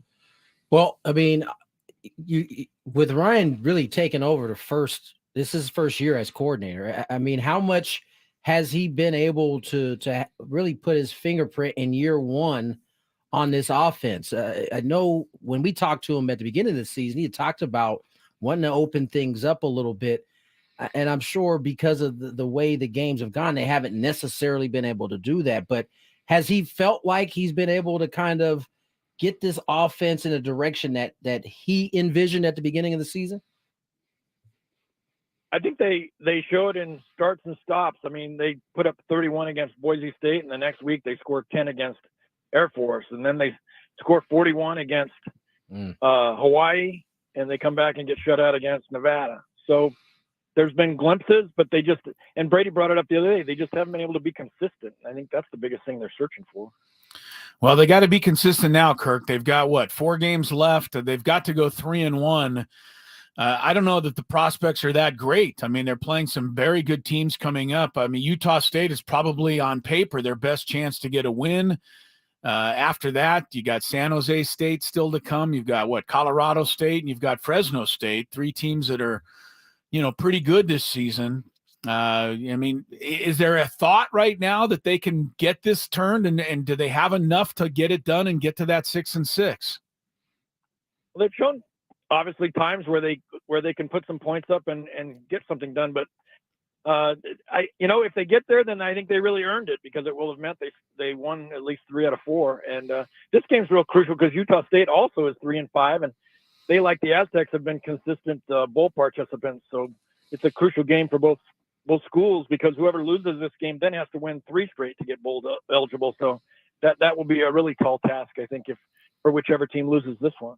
As Kirk Kenney joins us here, Union Tribune, and Chris mentioned it earlier in the interview, you've had to deal with some of the parents of players, kind of voicing their concerns with the team. I want to specifically focus on that running back group, because you look at some of the production, they all have been fairly productive. I think everybody's at 3.7 yards a carry. A couple are a little bit higher.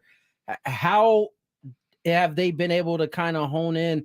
And it seems like it's been running back committee all season long. Is there a need to try to find some guys that you can use all the time, or are they like this running back by committee? They've said that they like it, which I think they're talking a good game, because I think I'd much rather have a guy that can carry it 20 to 25 times and be really productive. The encouraging thing is, in the last couple of weeks, Lucky Sutton, the kid out of Cathedral Catholic, has kind of stepped forward. He had 2 touchdown runs against Hawaii, and he's shown some signs as maybe progressing to where he could be a guy. And he's only a redshirt freshman, so it'd be very encouraging if he can put together a couple more good games and kind of show something toward the future. Last thing, Kirk, and this whole year started off with a cloud over it because of what happened with the Pac-12, and I just wonder, has that carried a kind of a negative feel over this program all year long? I mean, we've talked many times about the attendance, how there hasn't really been a lot of interest in this football team, or at least not apparently so. We've talked about the fact that the schedule is going to stay what it is. You don't have the Pac-12 coming up on the horizon now, through no fault of San Diego State's own. What do they need to do to get back to some sort of happiness around San Diego State football?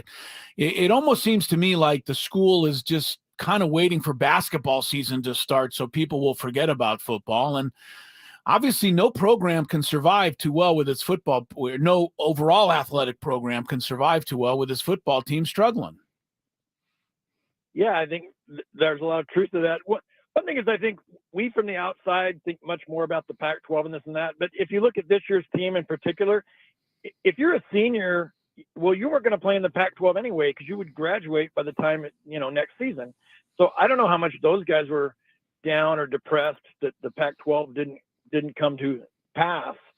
The other things I've been thinking about, even within that discussion all along, is that it was not going to be the same Pac-12 that we've seen for years and years, because it wasn't going to include UCLA and USC.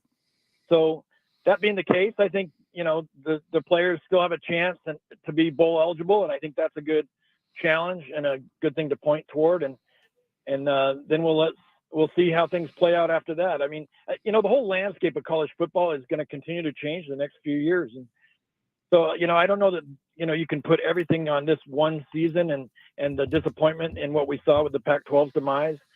But we'll just have to see how this plays out, I think, in the next few weeks and go from there. Yeah, hopefully this next month is a little better for San Diego State football. I mean, it's been tough. It's a 3-5 record, but it almost seems a lot worse than that for whatever reason. And people have been really critical this year, and I hate to see it happening to my Aztecs for life. So hopefully they can get it back together starting tomorrow against Utah State, finish strong, and finish for something positive this year. Kirk, thanks so much for the time as always. We'll talk to you soon. Enjoy the game. All right. Thanks a lot, guys. Kirk Kenney right there on the Aztecs football program, which unfortunately has taken a dive this year. Not a dive, because that means they're throwing games. And they're not doing that. They're definitely not doing that. There's no benefit in tanking in college football. Yeah, I don't think they're doing that. They're not taking for any high school draft choices. But it's just, Tony, you and I brought this up as many times as we can to try to make people feel better. There was a time when the Aztec football program was always 4-8, was always 2-10, was always 3-9. And, this is the first time we've had to, have this. It's been a while. Yeah, it's been about a decade and a half. So It's been a pretty good run. Maybe the run is over this year, but it doesn't mean I still think I'd like to see people go out and support this program. I know that San Diego State is efforting everything they can to try to get more people in the stands. I think that's got to be a bit of a letdown to the players when they come into that for sure brand new stadium and it's, half empty. Yeah, you're just a guy. You're just a human being. I mean, that's got to be something that you look up and you go, where is everybody? Yeah. So it's especially when you consider the amount of the swell of excitement when that place opened, right? And to see it kind of dissipated very quickly. Yeah, much too quickly. All right, we got Chris vs. the Fans coming up next. After a day off yesterday, we'll return to our trivia game. Questions have been replenished. Yes, we will see what Skraby comes up with and give you an opportunity to qualify for a trip to Las Vegas. Also, you can win a pair of tickets to Chris Stapleton at Petco Park on March 2nd. It's a big round of Chris vs. the Fans. Make sure you dial in 833-288-0973.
97.3 The Fan. A little behind-the-scenes action here. Welcome back to Gwynn and Chris. 4:01 is the time. Chris Ello, Tony Gwynn Jr., Matt Skraby in the frigid conditions of the Odyssey Palace Studios. Icicles are starting to form at the bottom of the YouTube cameras here. Tony's putting his arms inside of his T-shirt. Well, he just said he's going to go downstairs next break and get his blanket. His blankie, yes. Yeah, I'm not lying. I'm going to go. He's going to get a the next set you will see me in a blanket. Do you have a blankie? Yeah, man. In the car? I'm a soccer dad, man. I always keep a blanket. True enough. Do you have that ready? Chris, I found a present that we need to get Tony for the holidays. What's that? A Snuggie. So he can be in here with a blanket on that has sleeves on it. I have a 49er Snuggie. I won't turn it's down amazing. a Snuggie. I won't turn down a Snuggie. You ever heard of a Snuggie, Chris? Not a 49er Snuggie. I don't want a 49er Seems Snuggie. like a little You much. know what? I will bring my 49er Please Snuggie don't. for Yeah, you. you don't have to. Don't. You really we don't need have to see it. Don't They've have lost to. 3 straight anyway. I don't think you should. Don't have Lots to. of tears on that Snuggie. Shout out to my my referee instructor Sam Wilson, who last night taught referee class wearing a San Francisco Giants vest. Or San Francisco, not vest? Giants, San Francisco 49ers vest. It was a jacket vest. Oh, wow. And it had the SF logo emblazoned all over it. Sam, please choose something else to wear next time. You were brushing up on your referee skills? Well, but believe it or not, I know the coaches would never believe this, and none of the fans who go to any of the games, think that we have a clue.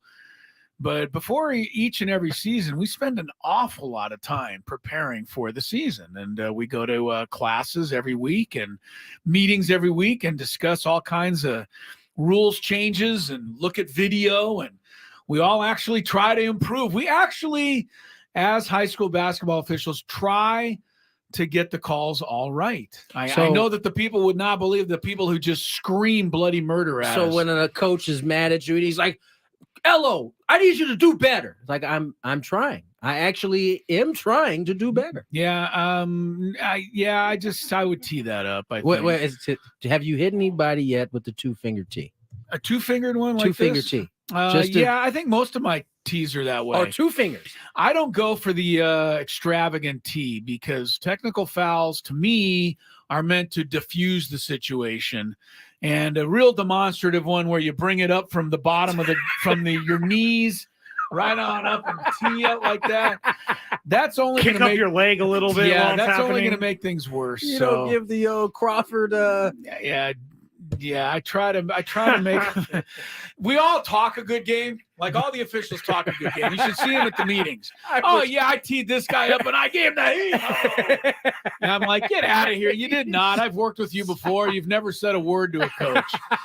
Every official talks a good game. They got complete command of the situation. Just fabricating the story to sound fabricating tougher. the story. I like it. I think so. I mean, I really don't like to give technical fouls. I take it a little personally when I have to give a technical foul, because I believe unless the coach is just completely out of control, that my officiating ought to be good enough to keep anybody from getting that mad. Do you ever get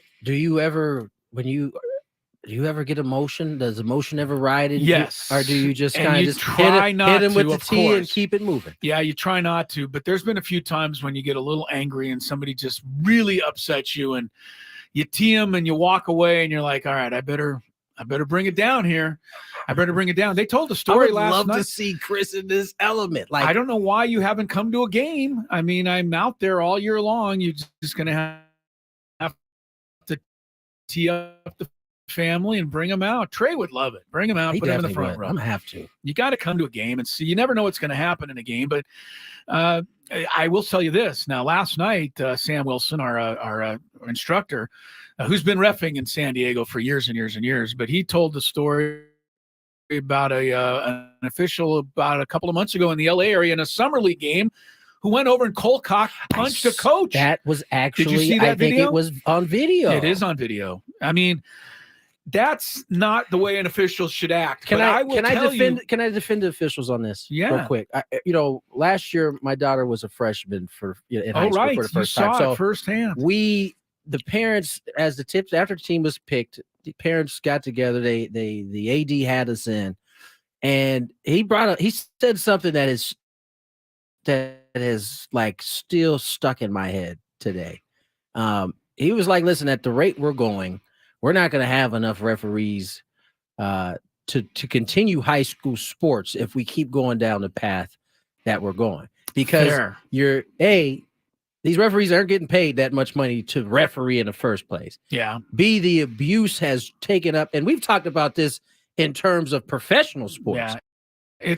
It's really gone really bad in high school sports, and it's getting to the point where referees are getting a little nervous now. Yeah, and schools have to provide some sort of security now at a high school game to maybe walk you to your car. Coaches have been waiting for officials to come out of their locker room they can confront them 40 minutes after a game. It's, look, the officials are not perfect. We're not NBA officials. We do make bad calls. But the behavior of coaches has gotten worse. The behavior of players has gotten worse. And the behavior of fans has gotten far worse. And, every night you go into a gym, I think nowadays, I wouldn't have said this when I first started 15 years ago, but you got to have your head on a swivel. You got to be alert. You got to be aware. And you have to do a very professional job and hope you kind of get out of there without too much incident. Right. And that's too bad. It shouldn't be like that. No. It shouldn't be like that. So a word to all of you that are going to go see high school basketball this year. Don't be the lame fan. Don't be that fan. Yeah. Very good, Tony. Or player or coach. All right, let's get to Chris versus the fans. We'll tell you about the prize here momentarily. If you had one shot, one opportunity to take down the human almanac himself, howdy do. Now is your time. Listen to me, this guy is dangerous. Now is your opportunity to win a prize. Well, I hope you know what you're in for. Chris versus the fans starts now on 97.3 The Fan. All right, you can qualify for a grand prize, 2-night stay, Westgate, Las Vegas, Frankie Valli, 4 Seasons, live in concert, International Theater, Westgate, Las Vegas. Show is a must for any fan of classic rock and roll. Westgate, Las Vegas Resort and Casino features newly designed premier rooms. It's all part of their $70 million room renovations, bringing back the legendary Vegas fun. Also at stake, 2 tickets to go see Chris Stapleton at Petco Park on March the 2nd. Tickets go on sale this Friday at 10 a.m. That's tomorrow morning, 10 a.m. on Ticketmaster.com. All right, let's go, Tony. Hurry up. Skraby. Skraby apparently has a busted cat. In the next segment, we'll talk about how furious Skraby is. He with just us gets so Don't angry. talk about it now. We got to do the he's like dealing with one of these high school basketball coaches. I got to give him a 2-fingered T. There's so much. Calm him down. There's so much I want to say right now. There are rules. Hey, we got to play Chris versus the fans. I hate how you turned this on me. The rules. You have to make it through 3 questions. Each question will get more difficult.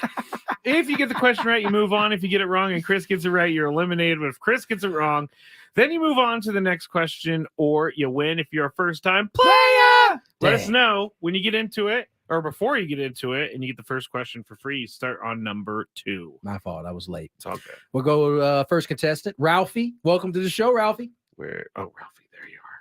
How's it going, guys? It's going well, my man. Good luck. First time player. First time player. Here we go. First question. Second question. Number 2. What stadium hosts the yearly Red River shootout? Excuse me, not showdown. Shootout. Red River Shootout. Red River. I don't know. Don't know. I got nothing. Don't know. I got nothing. Stadium. Surprising. They play that matchup between Oklahoma and Texas, I believe, at the Cotton Bowl. At the Cotton Bowl. Sorry, Ralphie. Sorry. But take another shot at it, Ralphie. We move Take another shot. Call us again. Our next contestant, Dan. Welcome to the show, Dan. Hey, what's going on, guys? Hey, Dan. What's up, Dan? Good luck to you. Here we go. Thank you. First question. Dan, if you, my friend, are a Golden Gopher, what university did you attend?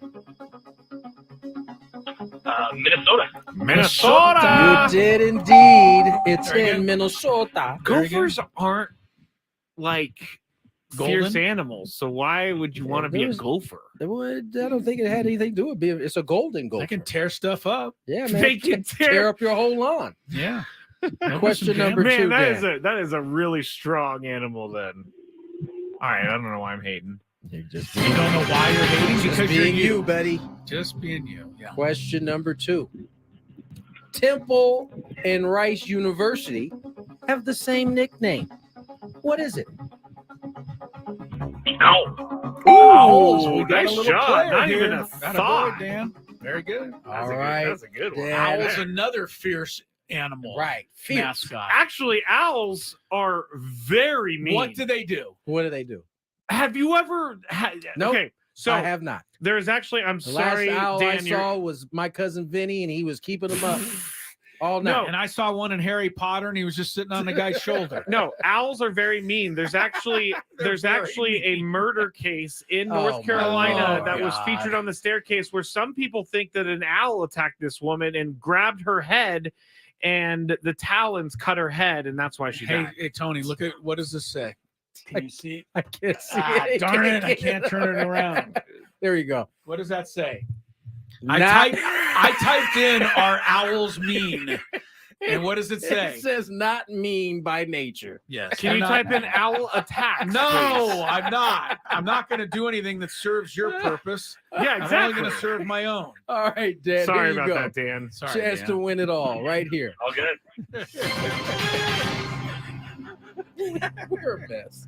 Ty Detmer played for that school, BYU. Ugh. What college did his brother Coy play for?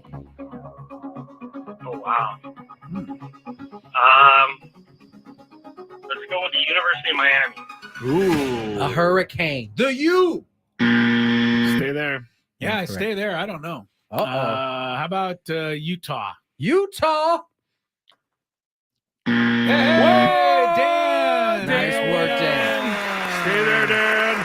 Coy Detmer was obviously I don't remember. a Buffalo, Yeah. Colorado. Oh, yes. You know what? Now that you mentioned it, I did remember that. Now that Nice you job, mentioned Dan. it, but I didn't know it then. Dan, So, nice work. Very Hang on the good, line. Dan. Good for you. Scraby will get you. We're going to get to break. Yeah. When and we come back. if an owl is provoked or feels Okay. threatened, it may become aggressive and attack. Thank you. But that's the case He for feels everybody we and all- every animal. Exactly. Can If you they're threatened and Even us attacked, mammals. can you type in the staircase owl attack? Yes, I can.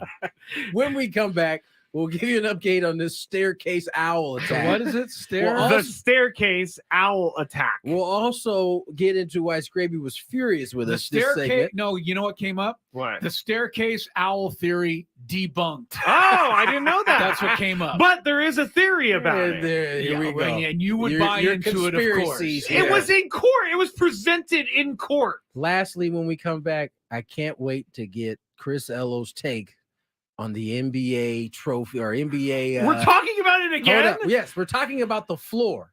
The floors. oh. Because I know Chris Ello is not going to be happy with what he sees. Oh, More all right, Gwynn I'll Chris have to on see the it line. first. From the 97.3 The Fan Traffic Center, here's Kelly Danick.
19. And you gave me a hard time for wearing long sleeves I at did. the beginning of the day. Now I'm regretting I was giving you thinking hard. ahead, You want to give up those long sleeves?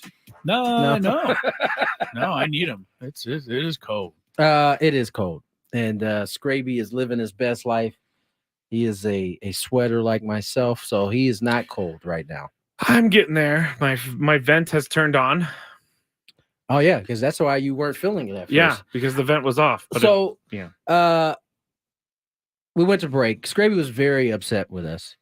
An organic conversation popped off about refereeing and the behavior of fans. The behavior of, coaches, players, fans. And occasionally what makes, Chris and I work so well is that I would say most 80% of the time, those conversations come, it is organic. We haven't talked about it. Refereeing was not something that came up at all today. And of course, we also have our meeting times that we have every day. We do a Big Five every day, same time. We do a Chris versus the fan.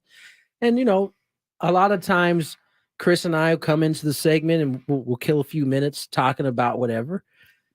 But today it got a little long. And so we started the Chris versus the fans at about 4:07, 4:08.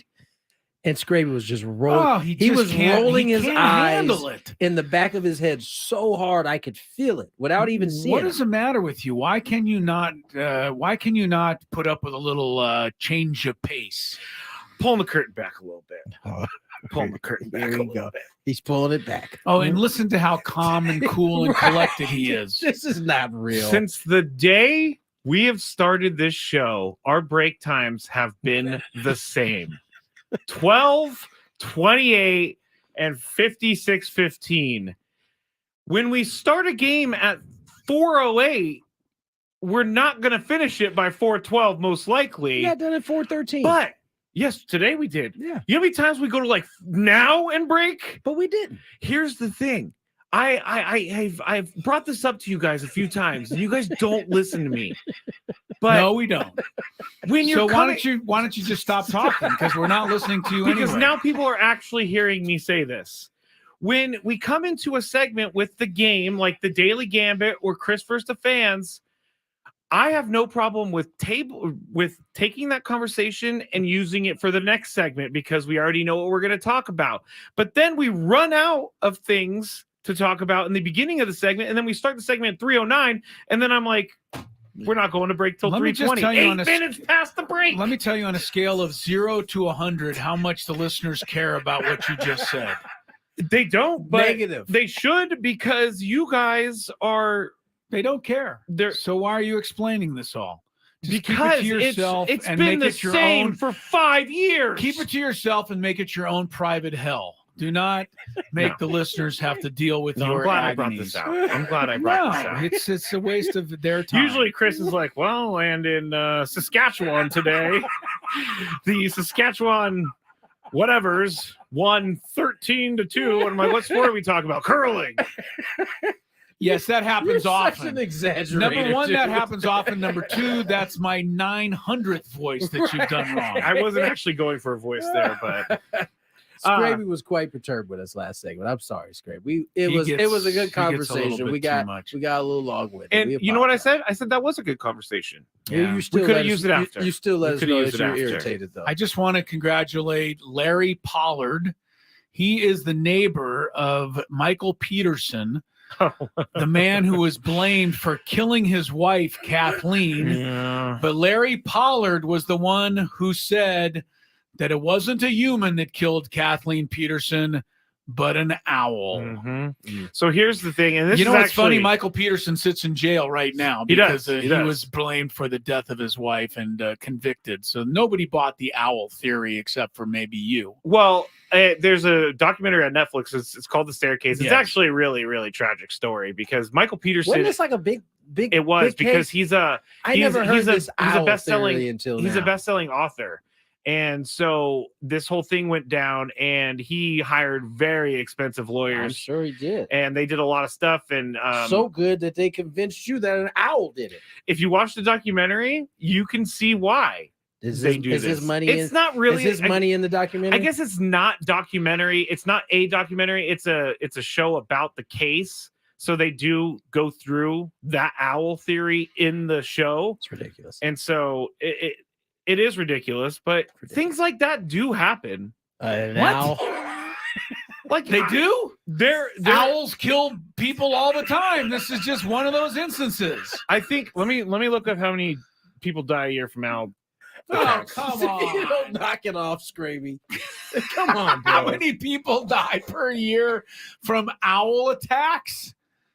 Good luck finding that. Good luck finding this one. Yeah, Chris, the other thing come up with nothing.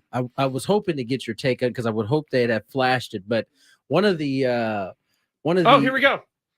Sorry. Oh, good. Oh, good. Gee, I wonder how we get off track, Tony. How does that possibly happen on this show? It's great. You go ahead. According to this website I'm looking at, oh God, we know your website. Around 200 people per year die of animal attacks Animal or owl attacks. attacks. I'm sorry. Get out of here with the Stop it. owl attacks. I'm looking at the 200 website. people a year. I don't believe that. All There's over the world. No way yeah. I buy that. Yeah. Don't buy it. 200 owls a year are taking out people. Psycho owls. I can't. Psycho people reading the stories. Back to sports. The NBA Cup. One of the features that the NBA is really honing in on is the floor. And I know how much you don't like some of the new floors.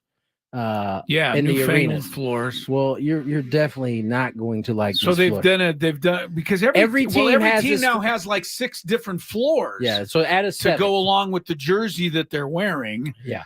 The color scheme, but now they have an NBA Cup floor. Yes. Oh, okay. And you're not going to be pleased. All right. I won't be pleased, but the NBA is basically admitting that the NBA Cup is not interesting enough on its own to play just on a basketball court. They have to have a NBA Cup court to try to make it more special. I mean, I'm all for interesting things like this, but I immediately thought of you when I saw the renderings of these courts. And I thought my partner is not going to be happy. Not going to be pleased. I'm still not pleased that the NCAA tournament is played on a floor that is pre-produced now by the NCAA. It wasn't that many years ago that they just played on the floor that was in that particular. Yeah, but my goodness, Tony, look at that floor. That is pathetic. That's Denver's, I think, right? Wow. Oh, no, it's Dallas. Yeah, it's Denver's. That's Denver's. It says, "Oh my!" I can't even describe how bad it is. I cannot describe how bad it is. It looks like a high school. It doesn't even look as good as high school. It looks like a elementary school designed for a floor. It's basically 3 stripes, 2 blue stripes and 1 yellow stripe going down the middle. It looks terrible. Yeah. I mean, really bad. Skraby, I don't know if you can find it somewhere and tweet it out so people can see it. I'm researching owls, and I found a video of. He's not interested in I found a video of a guy being attacked all. by an owl in broad daylight twice in a couple seconds or a couple minutes. Also, Nate on the stream said, send all of these Skraby show derailments to his potential employers. Yeah, I said earlier, you got a ton of show derailments well, too. By the way. basically, all of you are hearing in this last half hour why the guy can't get a job. I mean, that's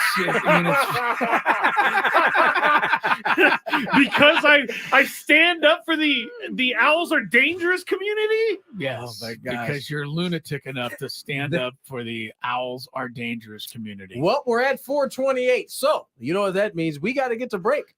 What? We got I to don't know get what to break. to do with myself. When we come back, Skraby has a big Hurry 5 up, Tony. It's all 4:28 ready and for you 30 guys. seconds. We hit 429, Tony. More Gwynn and Chris on the way. The biggest fan contest is returning on November 13th. Visit 973thefansd.com/biggestfan. Register your name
right, Tony, be careful when you go out to get your blanket.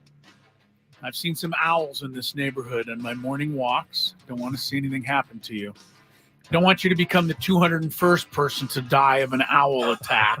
I got support in this everywhere. world. Unfortunately, Support everywhere? Yeah. Unfortunately, for me, I did not transfer the blanket. Oh, you don't have a blanket? I don't have Oh, one. no. So, Oh, Are no. you going to be okay? no, you'll probably see me with Got my 90 arms in this minutes shirt. of frigidness ahead. Tony's eyeing this sweatshirt that's just sitting in our studio for the past 8 months. Oh, and Is he's that not your wondering whether he Is that should not your try it. sweatshirt? No, I think that's an extra small or something. It's been sitting in the corner literally for 8 months, 9 months. SD Yeg on YouTube says, I am here for the owl facts. So thank you for that. See? People like this. Yes, they do. Arizona You're Cardinals. not getting a sidetrack this time. But Quarterback Coach Jonathan Gannon says quarterback Kyler Murray will have a big part in the team's decision as to when he should return from his ACL tear. But he said the quarterback is, quote, still working toward playing again. Gannon said that Murray says he told me he is ready, but they are still leaning towards starting rookie Clayton Tune against the Browns. It seems like they're leaving the door so far wide open that Kyler Murray's just going to show up and play on Sunday. I would think by Friday you would just be like, "Nah, we're going to start." Just give it up already. What do you get? The Browns are not going to have any. They're not going to know what hit them when Kyler Murray comes out on the field. By the Browns side, Deshaun Watson returns at quarterback, so. All of a sudden don't like Cleveland's chances as much as I would if they had just stayed with P.J. Walker, who played very, very well. Watson will get the start against Arizona Sunday. Justin Fields is back at practice for the Bears, still listed as doubtful for Sunday's game against the Saints. Rookie Tyson Bagent is scheduled to still make another start there. And if you have running back Dameon Pierce on your fantasy football team, you might want to bench him. He is out. The Week 9 matchup coming up for Houston against the Tampa Bay Buccaneers. Devin Singletary will get the bulk of the carries for Houston in this game. And I also read somewhere today, although I don't see it here, that Drake London will be out. I saw Sunday it on for the bottom Atlanta. line. Yeah, it's definitely accurate. Not going to be playing for the Falcons in their game against the Vikings. So, and there it is actually at the bottom here. So, yeah, he is out with a groin injury. Oh, that sounds painful. It really does. I mean, All groin injuries we are just kind painful. of read that off like it's no big deal. But if it's hurting enough to where you can't play, that's a tender spot. All right, enough of that. Yes, it Let's is. get to traffic and then see what Skraby's got in store for us. Ooh. Owls aside in today's Big Five. Traffic is not ready. All right, yet, well, then just so- go to the Big Five. Yes, sir. It's that time of the show when we check on the latest in sports. Only the most important topics and questions are brought to light. Stop what you're doing and listen. These news stories will astound and amaze you. The one, the only. Oh my God, who the hell cares? The Big Five starts now on 97.3 The Fan. All right, I have actually some breaking news that we'll get to in the Wait, what? number 4. Yeah, Breaking news that we're going to get to in at number 4. question So number 4. important that we're going to wait till number Because 4. it has Not to do with breaking news then. It's breaking. You'll see. Well, if you You'll got see to in a break it, second. if it's breaking news, You'll see. The biggest fan contest is returning November 13th. Visit. Oh my gosh. Let me start that over. The biggest fan contest is returning November 13th. Visit 973thefansd.com/biggest fan. Register your name and then listen at 9:15 a.m., 11:30 a.m., and 5 p.m. during each fan talk show. If you hear your name called, call us back within 10 minutes and you'll qualify for our grand prize, 20 tickets to a 2024 Padres game in the Odyssey Suite to watch a Padres game with your friends and all of the fans' hosts. All right. Number 5.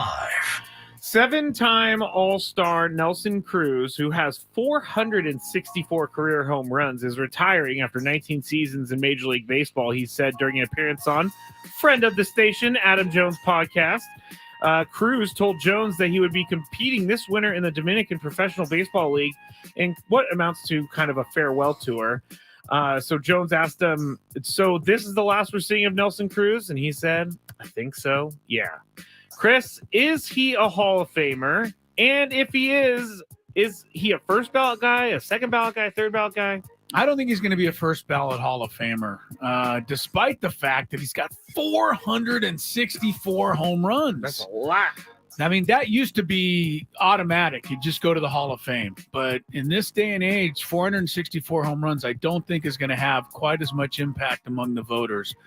But I think Nelson Cruz eventually ought to get in there. I mean, he played for 19 seasons, 7 All-Star games, pretty good, right? I mean, it's not, it's almost every other year.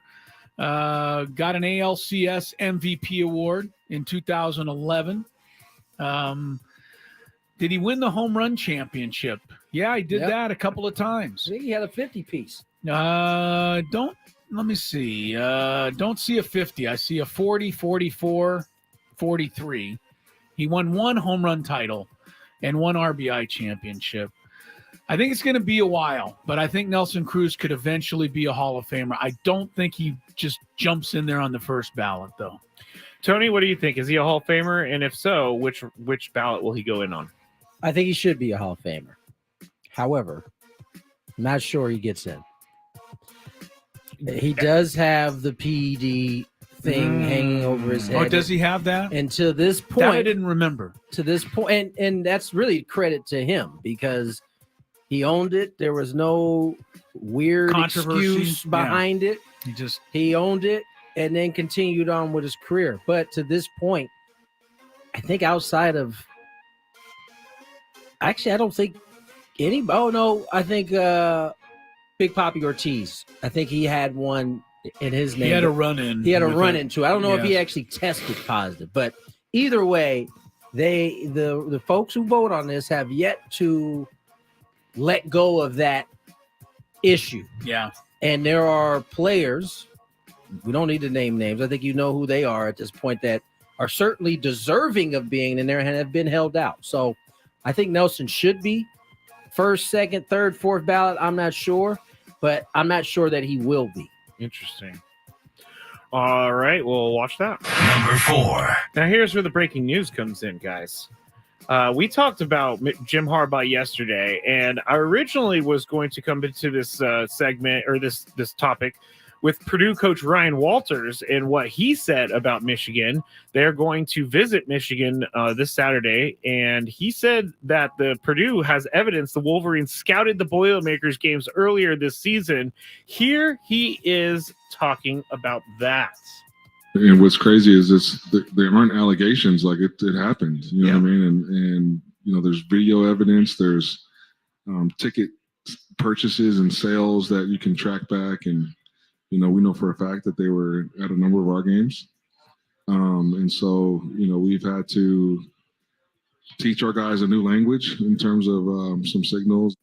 So that's what the head coach of Purdue, Ryan Walters, said. Here's the breaking news. Michigan has reportedly fired this staffer, Connor Stallions. And according to Nicole Auerbach, who is a college football insider, she said that he refused to cooperate with any internal or external investigations or discussions, a source told Darn right he her. didn't He cooperate. said snitches get stitches. That's basically. right. Yeah, well, he's going to have to tell on everybody if he ever says anything, which tells me even further that there is more to what just meets the eye here. But Here's go what ahead. I don't get about this. I know I'm in the wrong for this. I'm trying to. Let it out. But I don't understand why everybody is so upset when they purchase the ticket. How is that different from a fan sitting there and videoing? That's a good point. I will say this. I don't understand it either, but clearly by everybody else's, measurement, Jim Harbaugh is wrong along with his Michigan staff, or at least the ones who participated. So I'm with you. I don't necessarily understand it. I don't understand that, they're buying tickets. He's putting somebody in this, I assume the stands, right? I would think so, yeah. Right? He's not on the sideline. So if he was, then that's a different story. Right. But. So, I mean, I feel like it's clear that it's not right, but I also have kind of started to wonder, like, what is actually happening? Are they sitting in the stands and just taking pictures? Right? Here it is. Because I read about it and I didn't know this, but you can go and you can observe and scout that way and write things down. You just can't use a digital device to record it or relay it. And so that's where the problem is. There it is. But, I mean, come on, who's not doing that? Apparently, everybody's not doing it except for Michigan. Dominic on the stream says everyone else is just mad because they didn't think to do it first. You're probably he's probably on to something. All right, Chris. Here's the question, Tony. Yes. What do you think the punishment should be for Michigan and Jim Harbaugh? I honestly don't know. I don't. Can you? So put it this way: like when the whole Astro scandal came out, and we understood like exactly how it worked, right? The banging of the trash can meant this was coming, and then you could see the takes that the Astro hitters were having. You could see the swings that were having. So it was easy for me to understand like the type of advantage that was given. I'm still having a hard time understanding exactly how the advantage works, which makes it harder than for me to come up with some evidently type of if they know punishment. their signals and they're able to give them to Harbaugh can look across the field, figure out whether it's a pass or run, and get the message to his team out on the field. But don't you still have to like stop that though? Like yes, but if you know it's a pass or a run, that seems like a huge advantage to me. Huge. Is it? I mean, if you're a secondary guy and you know you don't have to cover the receiver, you can just go up and make the tackle. I mean, I guess so. Yeah, I guess so. I don't know what the punishment should be. Yeah, I do. You're gonna oust him? Off with his head. Off with his head. Put him in a cage with 4 owls. See how he turns. See how he comes out of that nightmare. See how he comes out of that. He's not going to come out of it well because owls are dangerous to human beings. I guess. We'll see what happens. Brutus fan on the stream, he is loving this. This whole Mr. Michigan Buckeye fan downfall. He said he hoped that the Connor Stallions guy blows the whistle. So he's not. He's not. Not yet. Well, yeah, not yet. They might have to lean on him a little bit. Is he going to be like the Balco guy who's just going to do prison for Jim Harbaugh? Yeah, that seems kind of even silly. the Balco guy had his limits. He did. They all have their limits. Everybody has their limits. Sang like a canary. They all have their limits. Number 3. We've talked about the Raiders firing Josh McDaniels earlier this week. What we didn't really talk about is the $40 million he still will receive from the Raiders because he has 4 more years left on his 6-year contract that he signed when he got hired. And if there is news in the NFL, Cowboys player Micah Parsons is going to comment on it. He said on X, of course he is. He is. He said on X after learning of Josh McDaniels getting that $40 million guaranteed, quote, "But players can't get fully guaranteed money, LOL. Bleep's a scam," end quote. So, Chris, are NFL head coaching contracts a scam? A scam? I can kind of see his point a little bit because Josh McDaniels does not deserve $40 million over the next 4 years for doing nothing. But do you think it's a scam, Chris? I don't. You know what? NFL coaches, there's only 32 jobs. So if you reach that high of a level in your profession, maybe your contract should be guaranteed. I just feel bad for the teams that are stupid enough to hire coaches like Josh McDaniels. It's not Josh McDaniels' fault, though. Oh, no. He can't blame him. He's like, wait, you're giving me 6 years? Mm-hmm. Okay, yes, please. Yeah. Tony, are NFL head coaching contracts a scam? No, this is just this is a bad argument by Micah. I think Micah. I think Chris's point, right? 32 teams. There also is no risk of injury with these guys. Now, there's a risk that they don't know what they're actually doing now. Yeah. And I think that's we see that every Sunday. See that pretty much every year, right? But that's that's on the owner who's making the hire ultimately, or the GM who's making the hire to Mark Davis, figure it out. Case. Who's coaching his team and do they know what they're talking about? But I am pro player when it comes to the whole guaranteed money deal, but you do see the reason why owners don't want to guarantee the money, right? Mm-hmm. Because the life the football expectancy is not very long. No. And look what happened with Deshaun Watson. I mean, he's been hurt. They gave him a $200+ million contract, all guaranteed. Kirk Cousins, he got a fully guaranteed. And to be fair, he wasn't hurt, before recently. Yeah, right. He was just playing poorly. Yeah. Yes. I think the coaches are fine. All right. We got to get to some traffic, and then we'll get to number 2. 97.3 The Fan Traffic Center. Here's Kelly Danick. Seen plenty of activity on our roads. Eastbound King Freeway at the South 805 connector, a crash over to the right shoulder. Also an accident in Middle Lanes, West 8 for the 125. Crash on eastbound 52 past the 5. It's over to the right shoulder. Northbound 15 before Valley Parkway, a collision in the HOV lane, and traveling on the eastbound 78 just before San Marcos Boulevard, collision in the center divide. I'm Kelly Danick with Gwynn and Chris, San Diego's #1 sports station, 97.3 The Fan. Number 2. Wow. Good editing. Okay, thanks. I saw a headline earlier about the odds for NFL's Comeback Player of the Year and the award that they give out after each season in the NFL. I found it pretty interesting who was number 2 in the odds. So Buffalo Bills safety Damar Hamlin is the significant favorite at -150, but Miami Dolphins quarterback Tua Tagovailoa is behind him at +200. Now, Damar Hamlin has not had much impact on the field this year with no stats credited to his name. However, he is active, and he did make the roster after that crazy thing that happened in Cincinnati last year on Monday Night Football. So, Tony, do you think there should be a games played minimum for Comeback Player of the Year? Just like there should be a games played minimum to get a ring. Joe Musgrove, sorry, you come up short. I'm not coming down on Damar Hamlin or anything. I don't think Tua. You're coming down on everybody. Tua, number 2, he played. I mean, he missed some games last year. He missed a lot of games. But he played like over half the games. Yeah, but he got concussed so bad that he had to miss the rest of the season. And he had to learn how to fall. And he had to go through fall training. He didn't miss the rest of the season, right, Chris? Yes, he did. He didn't play the rest of the season. He didn't play the rest of the season. Oh, I don't remember that. Yeah, they finished up the season with Skylar Thompson as their quarterback. That's right. I will say that there doesn't need to be a minimum. Okay. Especially in this case. Damar Hamlin, he died on the field. Yeah. And it's harder to have a bigger comeback than that. I don't think you can. He definitely even if he doesn't play a down this year, I think he's the comeback player of the year. This is a unique case. This one in particular. Yeah, definitely. Chris, what do you think?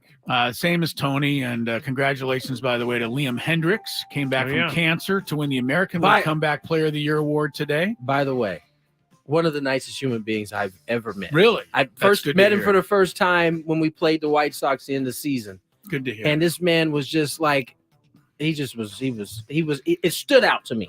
Very good. How kind he was. National League Comeback Player of the Year announced today was? Any guesses? I can't think of it. It's hard to get it off the top of your head. Is it a Padre?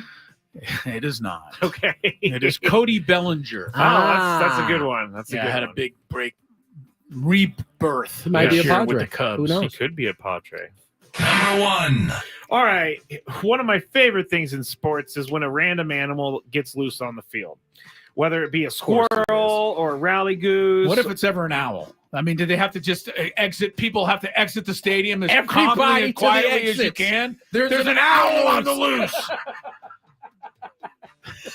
Or in this case, there was an opossum on the field during the Texas Tech TCU game last night. Yeah. The opossum ran on the field, had himself a good time.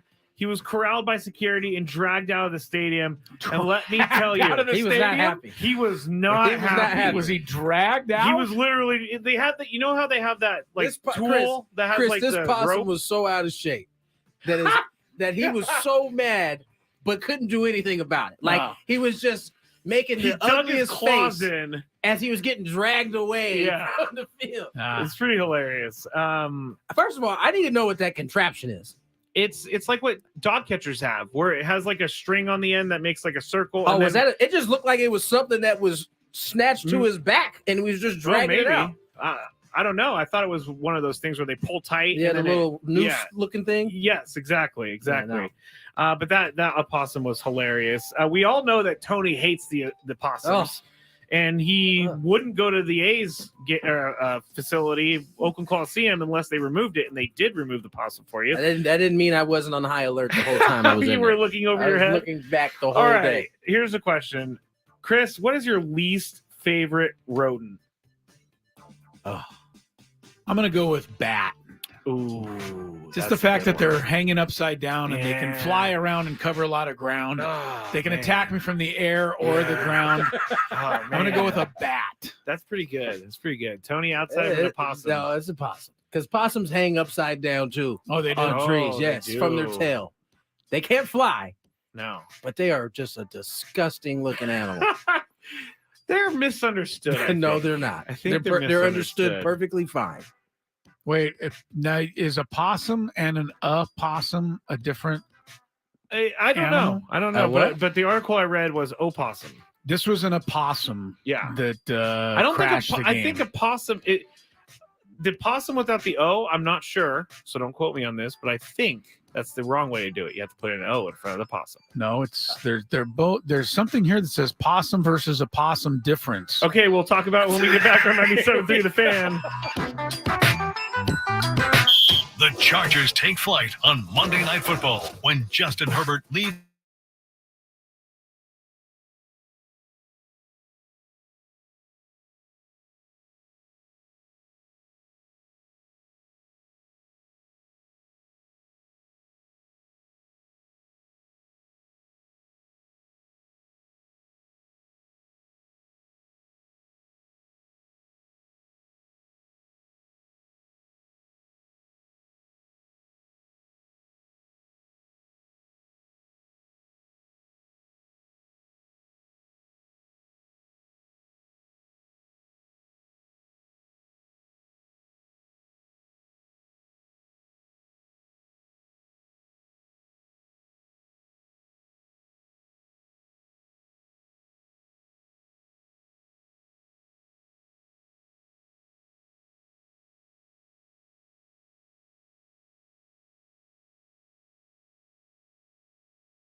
Welcome to the happy hour, and I promise you this hour will be very happy.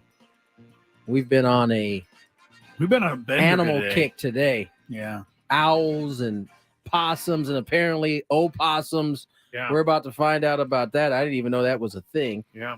Meanwhile, the NBA Cup has The floor in Milwaukee is hideous. I don't think it's as bad as Dallas It's not or Denver's. I'm telling you right now, my favorite floor right now that I've seen is the Chicago Bulls. All red. All red. Yeah. That's gonna be so weird. It's like when the Nets have a gray floor, and so whenever you watch a You're Nets like, is this game, black and white? it's like Pleasantville or something. Yeah, the Nets floor is pretty strange, but they put new floors in because it's the NBA Cup. NBA Cup, which baby. is obviously not important enough on its own. And I we think have to make a different floor to make it seem better. And for Milwaukee, they are wearing their City Connect uniforms here tonight. Knicks I wearing think their regular. everybody's going to wear their City Connects in the NBA Cup. That's my Well, the guess. Knicks aren't though, right? The Knicks are Well, they're regular- wearing their road unis, but when they're at home, I bet they'll wear their City Ah, Connects. got City you. Connects are all home uniforms. That's one of the main reasons why teams have gone to wearing white on the road to give Great teams that observation. teams Chris. at home can wear any number of City Connects or their normal dark uniform, whatever. Why do you know that stuff? Whatever. Because I keep an eye on it. That was a good observation. I hadn't put that together. I told you the other night I saw Arizona Diamondbacks in the World Series. They had their snake logo on the right side of their arm on their jersey, and did. some players had it on the left side of their jersey. That would drive me crazy as somebody who has minor cases of OCD. I would have to have every jersey be exactly the Which same. is probably why you noticed it in the first That's place. probably why I noticed it in the first place. You're right. Yeah. okay, I notice now- crazy stuff like that. Now let's get back to our happy hour here. Yes. Yes. Apparently, I'm learning this today. There are two different things. There's a possum and there's an opossum. Wait, do that again, please. There is a possum, right? Possum. And then there's a opossum. Opossum. Yeah. Opossum. But there's two different words, is what I should say, but they're the same thing. Okay. They are the same animal. However, if that animal lives in North America, which Skraby, that's where we live. I think so. Okay. That's called an opossum. But if you live in Australia or in the oceanic regions of the world, it's just possum. Now, who came up with this rule that we had to have two different names if you lived in different parts of the world? Although they do say that possums are a little furrier and softer than opossums. Oh, we get the road. And here's another one. Here's one that you didn't know, and this will actually come in handy. You know how you say play possum, which means you're playing dead? Yeah, yeah. That's incorrect. Oh. Because only opossums play dead, which is why to ward off predators. Which is why we use it here in the States, probably, because you said the opossum is the one that plays dead, right? Right. So But most of us say play possum. We should I would say play opossum. Yeah. If you want to get it went right. to Australia and you said right, because a possum doesn't play dead.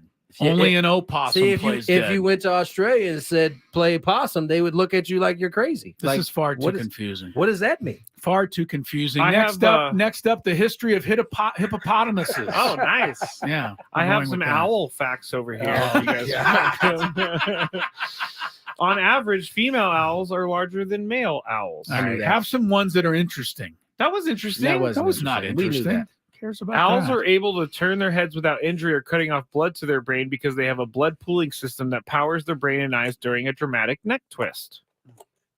Oh, so they gotta redistribute the blood when they get ready to look at you crazy from from the side. Yeah, like it turns all the way around. It's got that's crazy. I have something a little more interesting. than Okay, that. go ahead. Potential Hall of Fame manager Dusty Baker said today. Is he an owl? Said today that he retired in part because he was tired of reading Analytics. Twitter and he was tired of reading Facebook comments about what a crappy manager he was. I told you guys. That's so interesting. He said bloggers and tweeters are partially to blame for my retirement. Yeah. He said he just he's just tired of it. Couldn't stand all of these people who don't know anything No, acting like they know stuff. Jack Diddley. Yeah. It is interesting. Jack Diddley. It's interesting. If I ever get an owl, that's what I'll name it. Jack Diddley. Oh yes. It's interesting because I told you guys I did a weekly hit in Houston, and it was just mind blowing how they and listen, the two hosts were always communicating what people were saying in Houston. Yeah. And it was almost a weekly thing, like just Blitz and Dusty Baker, even though they have a great team. They don't understand why Dusty's not playing Chaz McCormick. They don't understand why he keeps running out Martin Maldonado. They don't. It was just like, yo, you guys have been to a ALCS every year that he's been there. You've won a title. Yeah. And I think the last hit I did with him, I said, you know what? It's going to be one of those things where you'll miss it when it's gone. Right. And it's gone now. And we'll see who the next manager comes in and takes over.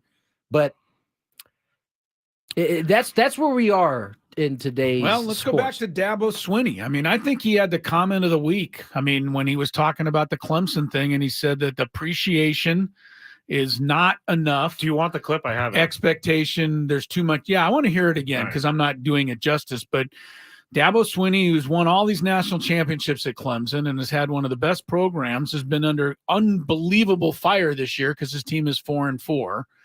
And he kind of shot back at all the critics with something that I really liked. All right. What's Tyler? Hey, Tyler, I've listened to enough for you, Tyler. You can have all your opinions that you want. All right. I don't know how old you are. Don't really care. All right. But let me tell you something. We won 11 games last year, and you're part of the problem, to be honest with you, because that is part of the problem. It's people like you that all you do is the appreciation, the expectation is greater than the appreciation, and that's the problem. Big facts. And so, we've won 12 10-plus win seasons in a row. That's happened 3 times in 150 years. So if you want to know why, Clemson ain't sniffed a national championship for 35 years. We've won 2 in 7 years. And there's only 2 other teams that can say that, Georgia and Alabama. Okay? Pretty solid stuff. I mean, I can understand it if you're lousy like Josh McDaniels. Time to move on, time to be critical. But if you've won as much as Dabo Swinney has won and you're having 1 4-4 season, maybe it's time to calm down a little bit. And that's all I'm trying to point out here in San Diego. I know Brady Hoke hasn't won the national championship, but the Aztecs have been really good for a long time. Yeah. And they're not good right now. But your expectations out there far outweigh your appreciation. 2 comments, one random and then one on what we're talking about. I'll start with that. When I spoke to Dusty that last series in Houston that the Padres played there, he seemed tired. Like he just seemed, and listen, I know from having conversation, it wasn't just, the fans who don't know anything on Facebook and whatever social media. But that is kind of where we are now. We're, because of social media, everybody's opinion of everything is out for you to see. And, Dusty's old school, right? So he probably can't filter out like, some of us who know how to work a device pretty easy. That's probably not an easy thing. So he doesn't know how to mute somebody. He probably was seeing it often. Yeah. And it's a shame because that's a fan base that has experienced nothing but success in the past 10 years. 10 years. Yeah, they've had a long run. They're trying to tell a dude that won him a title that he doesn't know what he's doing. It's mind-blowing. Now, the random thought, Zach Gallen's shoe game, and I believe this is the last game 5. Boy, those Air Jordan 9s that Zach Gallen had on. Once again, I noticed the patches on the jersey. Tony notices the shoes. Dude, he had Tony as a shoe. The Air Jordan aficionado. 9s in the Arizona colorway with the teal. Oh my Lord! Didn't Evan Longoria have teal? I don't know shoes. Unless they were I don't know if they're Air Jordan. Unless they're J's, they don't. That count. I don't know. Oh, okay. On the chat, talking about this whole social media thing, the sports betting broadcast on YouTube said, "If you don't like it, turn your phone off." Yeah, I mean, obviously, buddy. Understood. But I don't. Thank you, but- sports betting. Yeah, thank sports, you. guy. the sports better has been nice. It's not a big deal. Yeah, no, but I mean that's obvious, but that's not the point.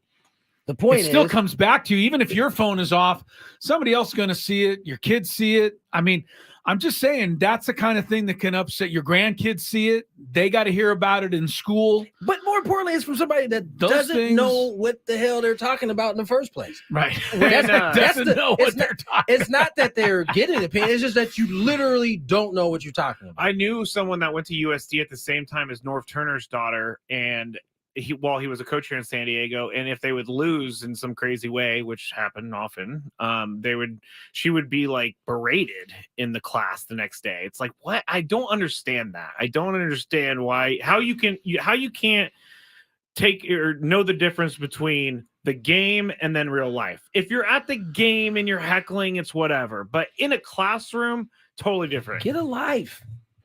I'm serious. Like, who does that? Like, I enjoy sports as much as anybody. Be able to separate. But once the game is over, yeah, it's over. I'm not like, it's not consuming me anymore to think about, man, Dusty didn't pinch hit there in the eighth. It only consumes me after like a Dolphin loss for about 21 hours. And then I finally get over it. I'm kind of the same way. But I don't really lose. I don't want, let's be honest though, I don't want to strangle the quarterback if I ran into him walking down the street. 100%. And some of these people I think would want to do that. Here's a difference. I can say, whoever, that's a terrible shot. Why are you shooting that? But if I saw them later on that day, you're not going to yell. I'm not going to be like, man, why you take that terrible shot? Be like, hey, man, nice to meet you. And I keep it moving. It's also like this guy who DMs me like once a month telling me about how terrible I am. And I'm like, dude, why? I don't understand why you listen to us. Can he if be you more don't- specific when he says you're terrible? I'd like to know exactly Well, what he's first off, referring to. he says I'm an idiot. And he says that I should probably focus on my job behind running the show That's rather stupid. than being Now, in the that's show. stupid because we make Skraby part of the show, Not to and he mention- should be a part of the show. So that right there is dumb. If Skraby wasn't a part of the show, we'd all feel the difference. And I mean that in a good way. Oh, like yeah. you're not. There would be no one to say dumb things. We wouldn't be able to roast anybody. I mean, the show would be a little dull at times. I will admit that. I will say, like Dusty Baker. And Dusty Baker, I don't know if you guys hit on this. I was reading something, but Dusty Baker's also an older guy. That's what I was saying. Oh, like okay. him being able just to turn off his phone. First of all, he can't just turn off his phone. He kind of needs it on. Yeah. You know, in case something happens. Yeah. Sure, he gets some Roster reports on there. moves. Yeah, all of that. You know, GMs, they're communicating through text. Uber Eats. I don't know that. Dusty's not the type that's Uber Eats. No, someone's going to get it for him. But you know, that's kind of the, at this point, if you're in sports, you are also signing up for all of the social media stuff that comes along with it. The difference is Dusty, he's probably got more time in the big leagues than anybody in the history of the big leagues. As a player, as a coach, as a manager. So he doesn't need it at this point. Sorry, Tony. No, you're good.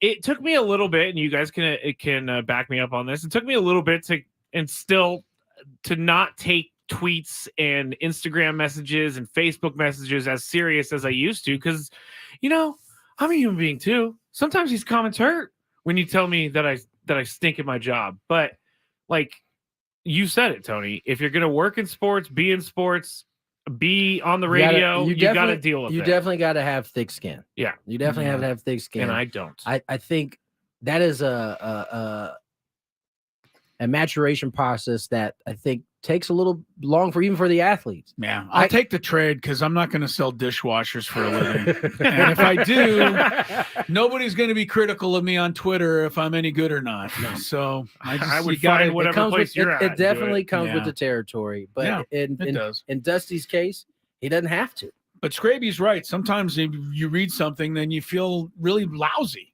Yeah, you really truly that's do. Everybody, right? Yeah, I think all of us, including me, which is why I know myself, which is why I'm not on there all that much. And I will say that like most of my interactions, 99% of my interactions on social media are good. They're nice, they're fun, they're just, you know, chatting with people. So it's not like everybody's doing this or anything. A lot of people are though.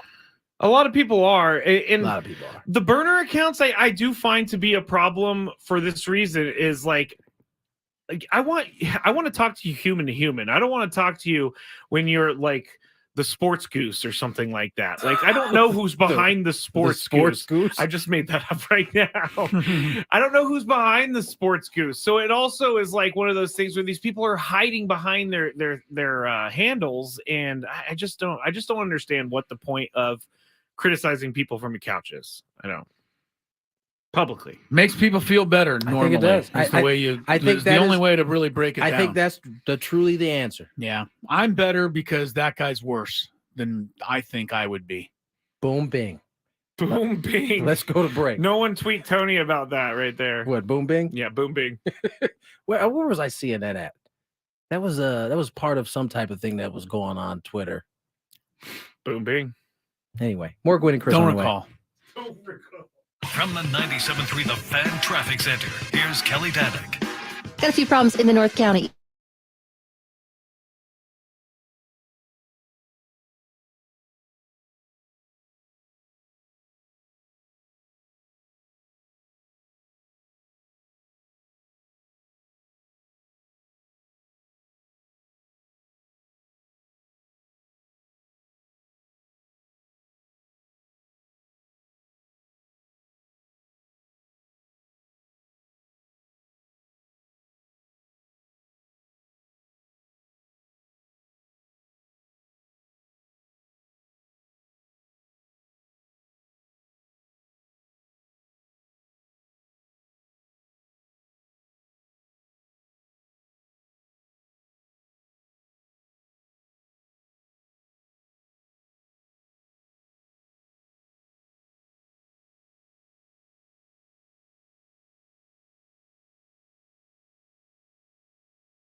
just wait till you tune in and watch your NBA highlights tonight on SportsCenter.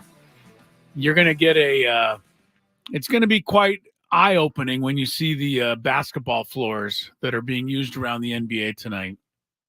It is the opening of the NBA Cup, and as a result, every team that's playing tonight is playing with a crazy-looking hard court. Chicago Bulls are playing on an all-red court at the United Center. Denver Nuggets are playing on a hideous-looking blue and gold court in Denver. So I just thought about it. If they're wearing their City Connects at home on that red court, that means they'll have the black uniform on. The Bulls have a black uniform. Yeah. You'll be able to at least see them right against the red court. But Milwaukee's court, everybody's court. There's 7 games tonight in the NBA. All of them are being deemed as special because they are the first of the NBA Cup. We are back at 5:24. Chris Ello, Tony Gwynn Jr., and the Owl Expert. Well, earlier this week, you looked like a raccoon. Now you're really animal. You're having an animal-like week. Yes, I'm having an animal-like week, and I have an animal-like question for you from a caller. Before we get to the question, before we get to the question, I want to say that, everybody thinks all we do is give Skraby a hard time and that we are so mean to him. Not true. So I want to take a moment. Oh, God, this is going to make me crawl out of my skin. I want to thank Bob for calling in. He went out of his way to call in the last break. He did. Just to tell Skraby how much he appreciates you and how you have to hang around and be a part of this show. Don't ever leave the show, I believe is what he told you. That's what he said, and I thought that was a really nice phone call, Bob. It was. And your check is in the mail. That is Uncle Bob who called in, and I told him to call in and say Bob, that. actually. No, I'm just kidding. That was really nice. Was. Totally unsolicited compliments make up for a lot of the negativity we all get in this particular job. All right, what's the question? Oh, so a caller, sorry, I can't remember your name, sir, but he called in and he said, how do you do it? How do you pronounce it? Is it hippopotamuses or hippopotami? Oh, man. I don't know. Oh, yeah. I'm pretty sure it's hippopotamuses. No. It is hippopotami? I don't know. Why'd you say no then? Because it's kind of like the Toronto Maple Leafs. Oh, no, it's not. Leaves. There you go again.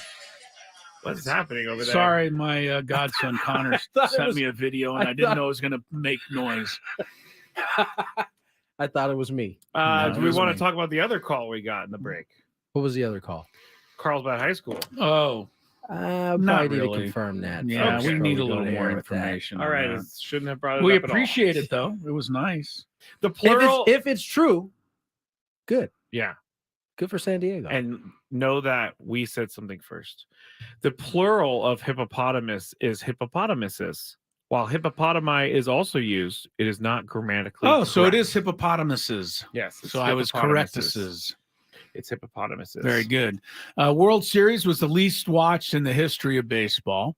Not the history of baseball, because there was baseball before television, but this World Series averaged 9.11 million viewers. That is less than the 9.7 average from the COVID World Series 2020 Dodgers Tampa Bay. You know what's funny? As we go over that every year. Yeah, we do. And the only people it matters to is to the networks. Like, the baseball just had their best season in who knows how long. Yes, they did in a lot of metrics, too. And every metrics almost. Yes, very good. And so, you hear the 9-point-whatever million people watched, and you're like, oh, that's not good. But I don't think it has any effect on anybody other than the network itself. Well, a lot of people look at this and think, you're right. They hear the story, right, and they don't remember the fact that attendance was through the roof, yeah, and ratings were real good all year. They just remember, nobody cared about the World Series. That's somehow and it's also somehow an attack on the Diamondbacks and the Rangers as if they're uninteresting teams. And that's what it makes it seem like. Like that wasn't, those two teams weren't interesting. Shouldn't have been there. Didn't deserve it. Yeah. Just not true. The other thing though, that does bring me to, where Major League Baseball is going to go from a local standpoint. because we do know a lot of the local, I guess, programming was not successful. You had, the Bally's went under, and Major League Baseball had to pick up those. Yeah, that's true. And so I'm not saying that it's perfect, but clearly that particular arm of baseball, how you are going to get your local fans locked in, there probably has to be an adjustment made. Yeah, they're going to have to. Are the teams going to have to take less money in order to make this work? Yeah, I don't know. Less than they're asking. Yeah, because it's pretty obvious that with the failure of Bally Sports completely, that somebody somewhere was making or asking for too much money that just couldn't be made up on the advertising side. Or you can look at it from the other standpoint. A company was maybe in a business that they shouldn't have been in. They couldn't afford to be in, because ultimately you couldn't afford to pay, the teams the money you promised them. So possible. You're going to ask for what you ask for. If you can't afford to pay that, then you have to say that we can't do that. Yeah. Well, it's going to be something that will be interesting to keep an eye on moving forward into next season. But if you missed the Padre news today, there is none. You didn't miss anything. Seth Lugo did opt out of his contract, and Matt Carpenter did opt in. So there you have Smart it. Man, Matthew. Smart man. Two things that we fully expected. Lugo is a free agent. Carpenter for $5.5 million is still property of the San Diego Padres, who still do not have a manager. The biggest fan contest is returning in 10 days. Now visit 973thefansd.com/biggest fan. Register your name and then listen at 9:15, 11:30, and 5 p.m. every day during each fan talk show. If you hear your name called, you call us back within 10 minutes and you'll qualify for the grand prize. Here's that prize: 20 tickets to a 2024 Padre game in the Odyssey Suite to watch a Padres game with your friends and all of us. The fans hosts will be there as well. But you got to sign up. You have until November 13th to sign up. Go to 97.3 thefansd.com/biggest fan. Interview of the week. I thought it was really good. And with the Aztec basketball season on the horizon, David Velasquez joined us to preview San Diego State. We'll let you in on that when we come back. Ben and Woods on the Fan. It's the worst thing that bands do. Period. The end. Do an impression of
a thrilling start.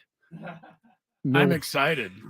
Milwaukee currently ahead of the Knicks, 47-41. The Knickerbockers? The Knickerbockers. I wish they would call them the Knickerbockers more often. Hold on, I need to get to the edge of my seat to watch this game. Well, I can't watch the game because the floor is so hideous.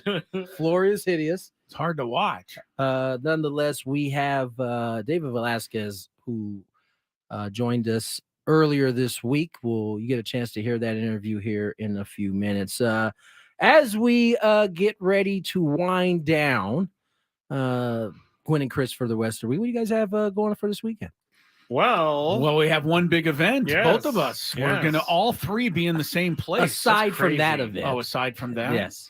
For those who don't know, I invited my two partners to attend the PHS Poway High School Hall of Fame. And Skraby and I both feel like bigwigs to be coming to this Hall of Fame induction. Not only are we going to a Hall of Fame induction, Skraby, but we know one of the inductees. That's the crazy part. That's the crazy part. Last time we went to a Hall of Fame induction, it was in Cooperstown, New York. That's true. This time it'll be in Poway, California. A little different size there. Ricky, am I going to have to try to get Ricky Henderson on the show? No, I'm pretty positive he won't be there for this He's one. not going to be there. Come on. Come on, Ricky. I got to get my speech together for you guys. Oh, you have a speech? I'm supposed to talk for like 5 to 10 minutes. It's 5 to 10 minutes. It's not going to happen. Good luck with that. That's a long time. Yeah, that is a long time. Doesn't sound like a long time, but that's a long time. It's definitely a long time. Are you going to write it down? You should. What I probably am going to do is voice it into my iPad and kind of just go from there. Wing it from there. What do you mean? Voice it into your iPad? I've seen you wing it before. You might want to write it down. Oh, wow. Wow. It's, it's basically. Oh, you're talking.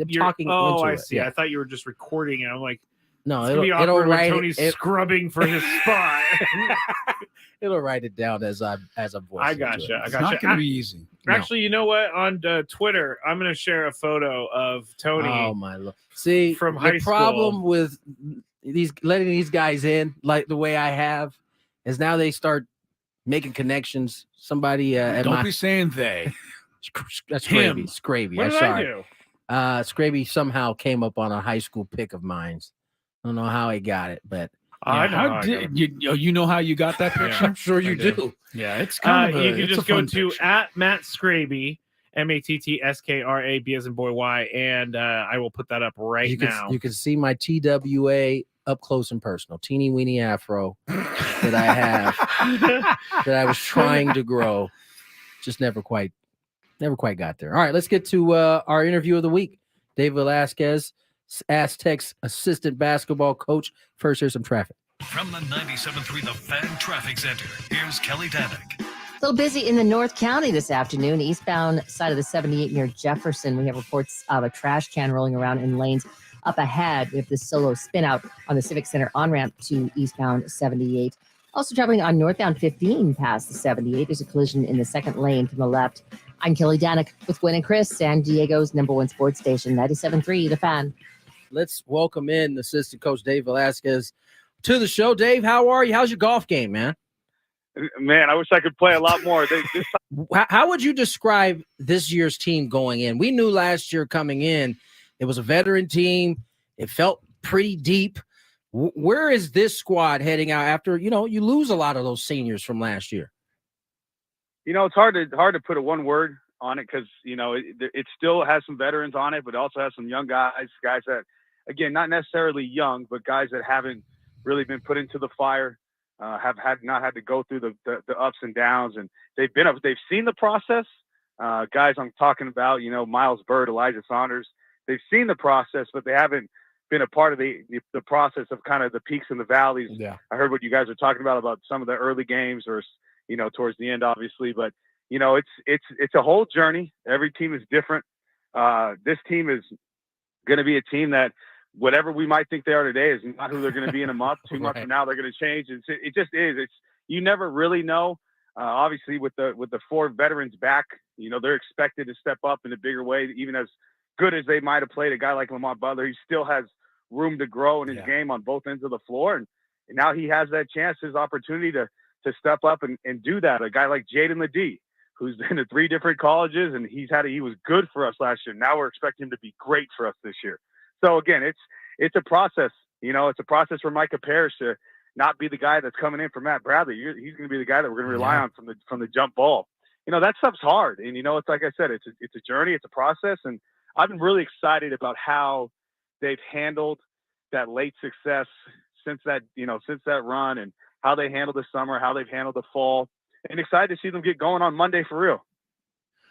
Dave, I just want to thank you as from a fan's perspective for one of the great moments of my fan life.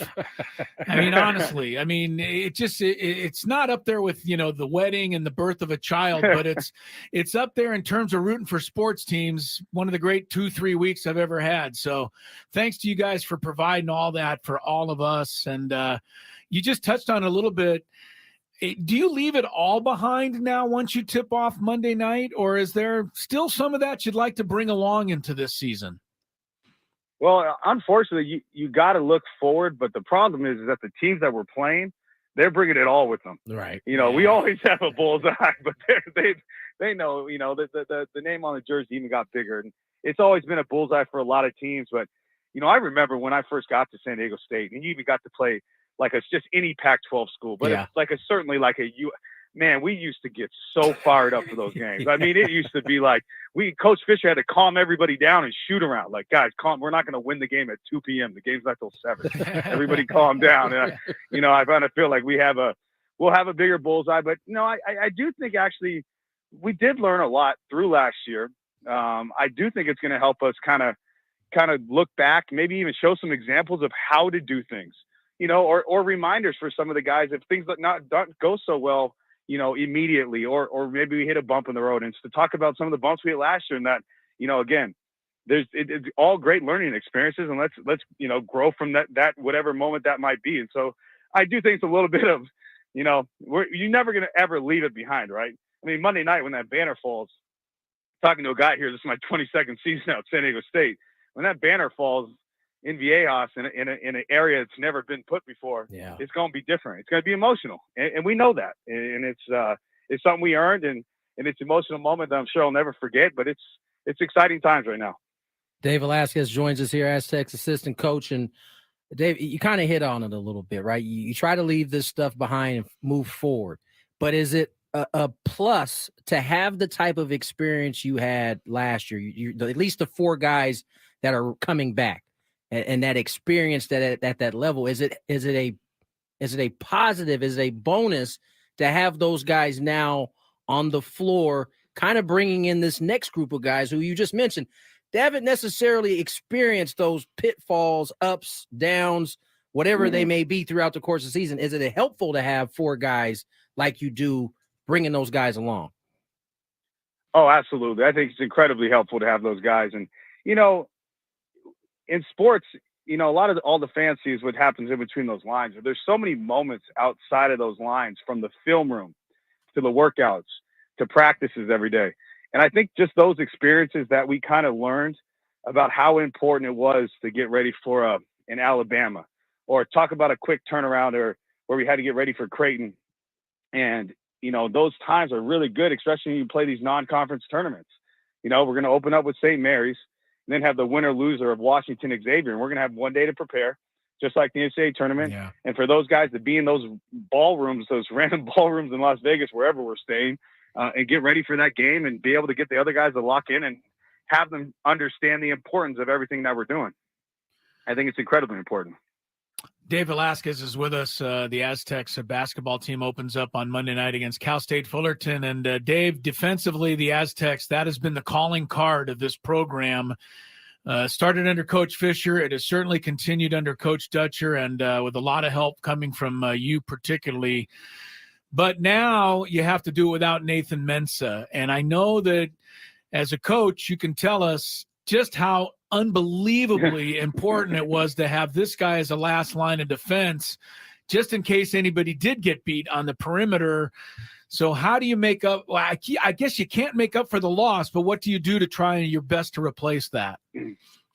You're absolutely right. I mean, he he was not always at the back line of the defense. At times, he was the front line of the defense. Yeah. You know, we were able to switch any guard in the country, and he was able to keep him in front. And so there's a lot of, you know, like that's the one thing. And everybody kept asking me since, you know, what do we got to replace? I mean, we're not just replacing the veteran leadership. We're replacing truly 4 guys on that end of the floor that were really, really good defenders in Seiko, Orope, Keyshawn Johnson, and Nathan Mensah. I mean, those 4 guys, that was their calling card.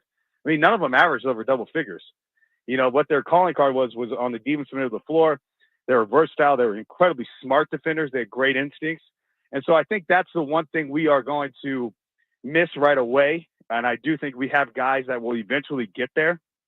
But just to those 4 guys that have been in our system, I mean, Adam Seiko was in our same defensive system for 6 years by the time he was done. Or Gukaro 5 years, you know, Mensah 4 years, Johnson 4 years. I mean, those guys, you know, they've been around, you know, and they understand, you know, the ins and outs and the scouting reports and, you know, how we like to defend certain actions. And so, yeah, it's not just, you know, losing the rim protection. You're losing it quite a bit. And so with this new group, it's to get them and to understand it quicker.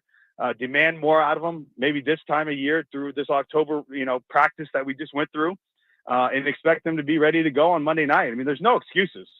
I mean, nobody's going to care on Monday night if we don't defend well, that we don't have those guys. I mean, we're expected to go out there and defend and play at a high level defensively. And like you mentioned, be what this program is. It's a defensive program. And so right now we need to turn it into a defensive team. And that's been my kind of rallying cry to the guys over the past month is, you know, just because you wear the San Diego State doesn't mean you just wake up in the morning and defend. You know, you got to earn this. And the defensive side of the ball is, it's very black and white. It's a factual. It's not an opinion on where you're supposed to be. There's a fact of where you're supposed to be. So it's a lot different than offense. And so defensively, we're just getting our guys there. And again, like I said, there'll be learning curves, and our guys are going to get after it. There's one thing about the state. If there's a loose ball, we're going to be the first ones to it. You know, if there's a rebound, we're going to hit somebody. You know, that toughness factor will not go away, and our guys know that. And again, like we've mentioned, you know, before this whole thing with the veteran leadership, they'll help us with that. They'll not just, you know, they won't just come from the coaches. They'll come from them as well. If you do figure out a way for somebody just to throw a jersey on, a San Diego State jersey on, and then be able to automatically defend, that's going to be the ticket right there. Yes, you guys will have it. I do want to ask you a little bit about Jaden Ledee, because I go back to last year. He transfers here. We get a chance to see him on the court, and it seemed like it developed slowly along the season. By the time you guys got to tournament time, he was a big factor. You mentioned it, going from good to great. What type of things are you looking to see from Jaden Ledee to go from good to great? Well, first things first, and we've been really working on this, is just stay out of foul trouble. You know, in college basketball, with getting only those 5 fouls, and Coach Stetcher's, you know, not big on playing guys with 2 fouls. It's to keep him on the floor as long as we can. So that's first and foremost. The second thing for him to do is kind of understand we're in this role. And again, it's a lot like Micah Parrish. When you're coming in off the bench and you're coming in for guys that are starting in front of you or producing at a higher level, the natural tendency is to go in there and produce right away. And sometimes they kind of have to. Right. You know, that's kind of, they're coming in and they got to show that they're ready to go. It's kind of their night, so they can take away some minutes from other guys that are playing in front of them. Well, in this role now that Jaden has now is to kind of let the flow of the game happen, knowing that you don't have to press as much. You know, you're going to get your shots, you're going to get your minutes, and over time, you're going to wear down the defense enough. And the last thing I'll say is just, as great of an offensive rebounder he is, I think that's the one thing, like in the San Marcos, for an example, they have this new thing on the box score that hasn't been there that long, but it says fouls drawn. Yeah. You know, he drew 11 fouls against San Marcos, you know, and that's a lot of that comes from him just offensive rebounding, putting so much pressure. The flip side of that is he needs to do on the defensive end every single possession, you know, to rebound outside of his area, to run down rebound. So Jaden's going to put himself, he already has, I'll tell you what, he's worked as hard as anybody I've seen from the season ending to today on staying in that gym, never leaving, never taking a week off, in the best shape of his life. And so when you see that every day, I'm so excited for him to get going and know that there is going to be a game. Because again, guys, we're the same like you. We yell at the refs too. I mean, there's going to be a bad whistle here and there, and he's going to end up with 2 fouls in the first half in one of these games that maybe he didn't deserve. And to kind of see how, you know, he reacts to that. Yeah. Comes out in the second half. Is he going to be in the flow? And so again, like I said, everybody's in a new role. It happens every season. Last year we learned who we were. I mean, we basically changed our offense halfway through the season with going to 2 duck and post. I mean, that's just something you learn through your team. And not any coach has all the answers to their team in November, but hopefully you start to figure it out by conference. Real quick, Coach, before we let you go, Reese Waters, how good has he been in the short time you've had him, the transfer from USC? He's been great. Reese has been great. Reese is a guy that can obviously score. He's a guy that has a really good high basketball IQ. And so the one thing with Reese is, again, just getting up to the standard of San Diego State defense. It's not that he can't do it. I have patience with those guys. And we've had a lot of guys that, it takes time. You don't know what you don't know. Right. As a coach, I can't lose it on him because he doesn't know what our standard is. It's our job to teach him what our standard is. And I think he's done a great job of trying to meet the standards as well as he can this early. And so, again, we'll continue to work with him and on the defensive side of the ball, because offensively, Reese will be a guy.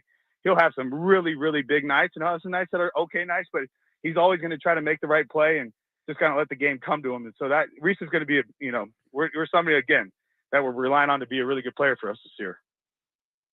Well, Dave, we certainly will be right behind you on Monday, hopefully to another Aztec victory. We look forward to talking to you many more times across the season, and good luck this year.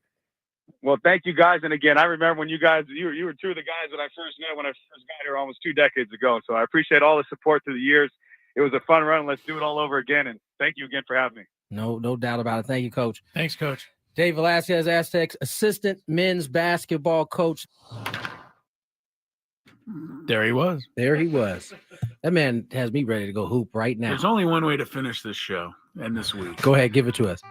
Ooh! Did you guys plan this out or something when you went out of the studio? We did not.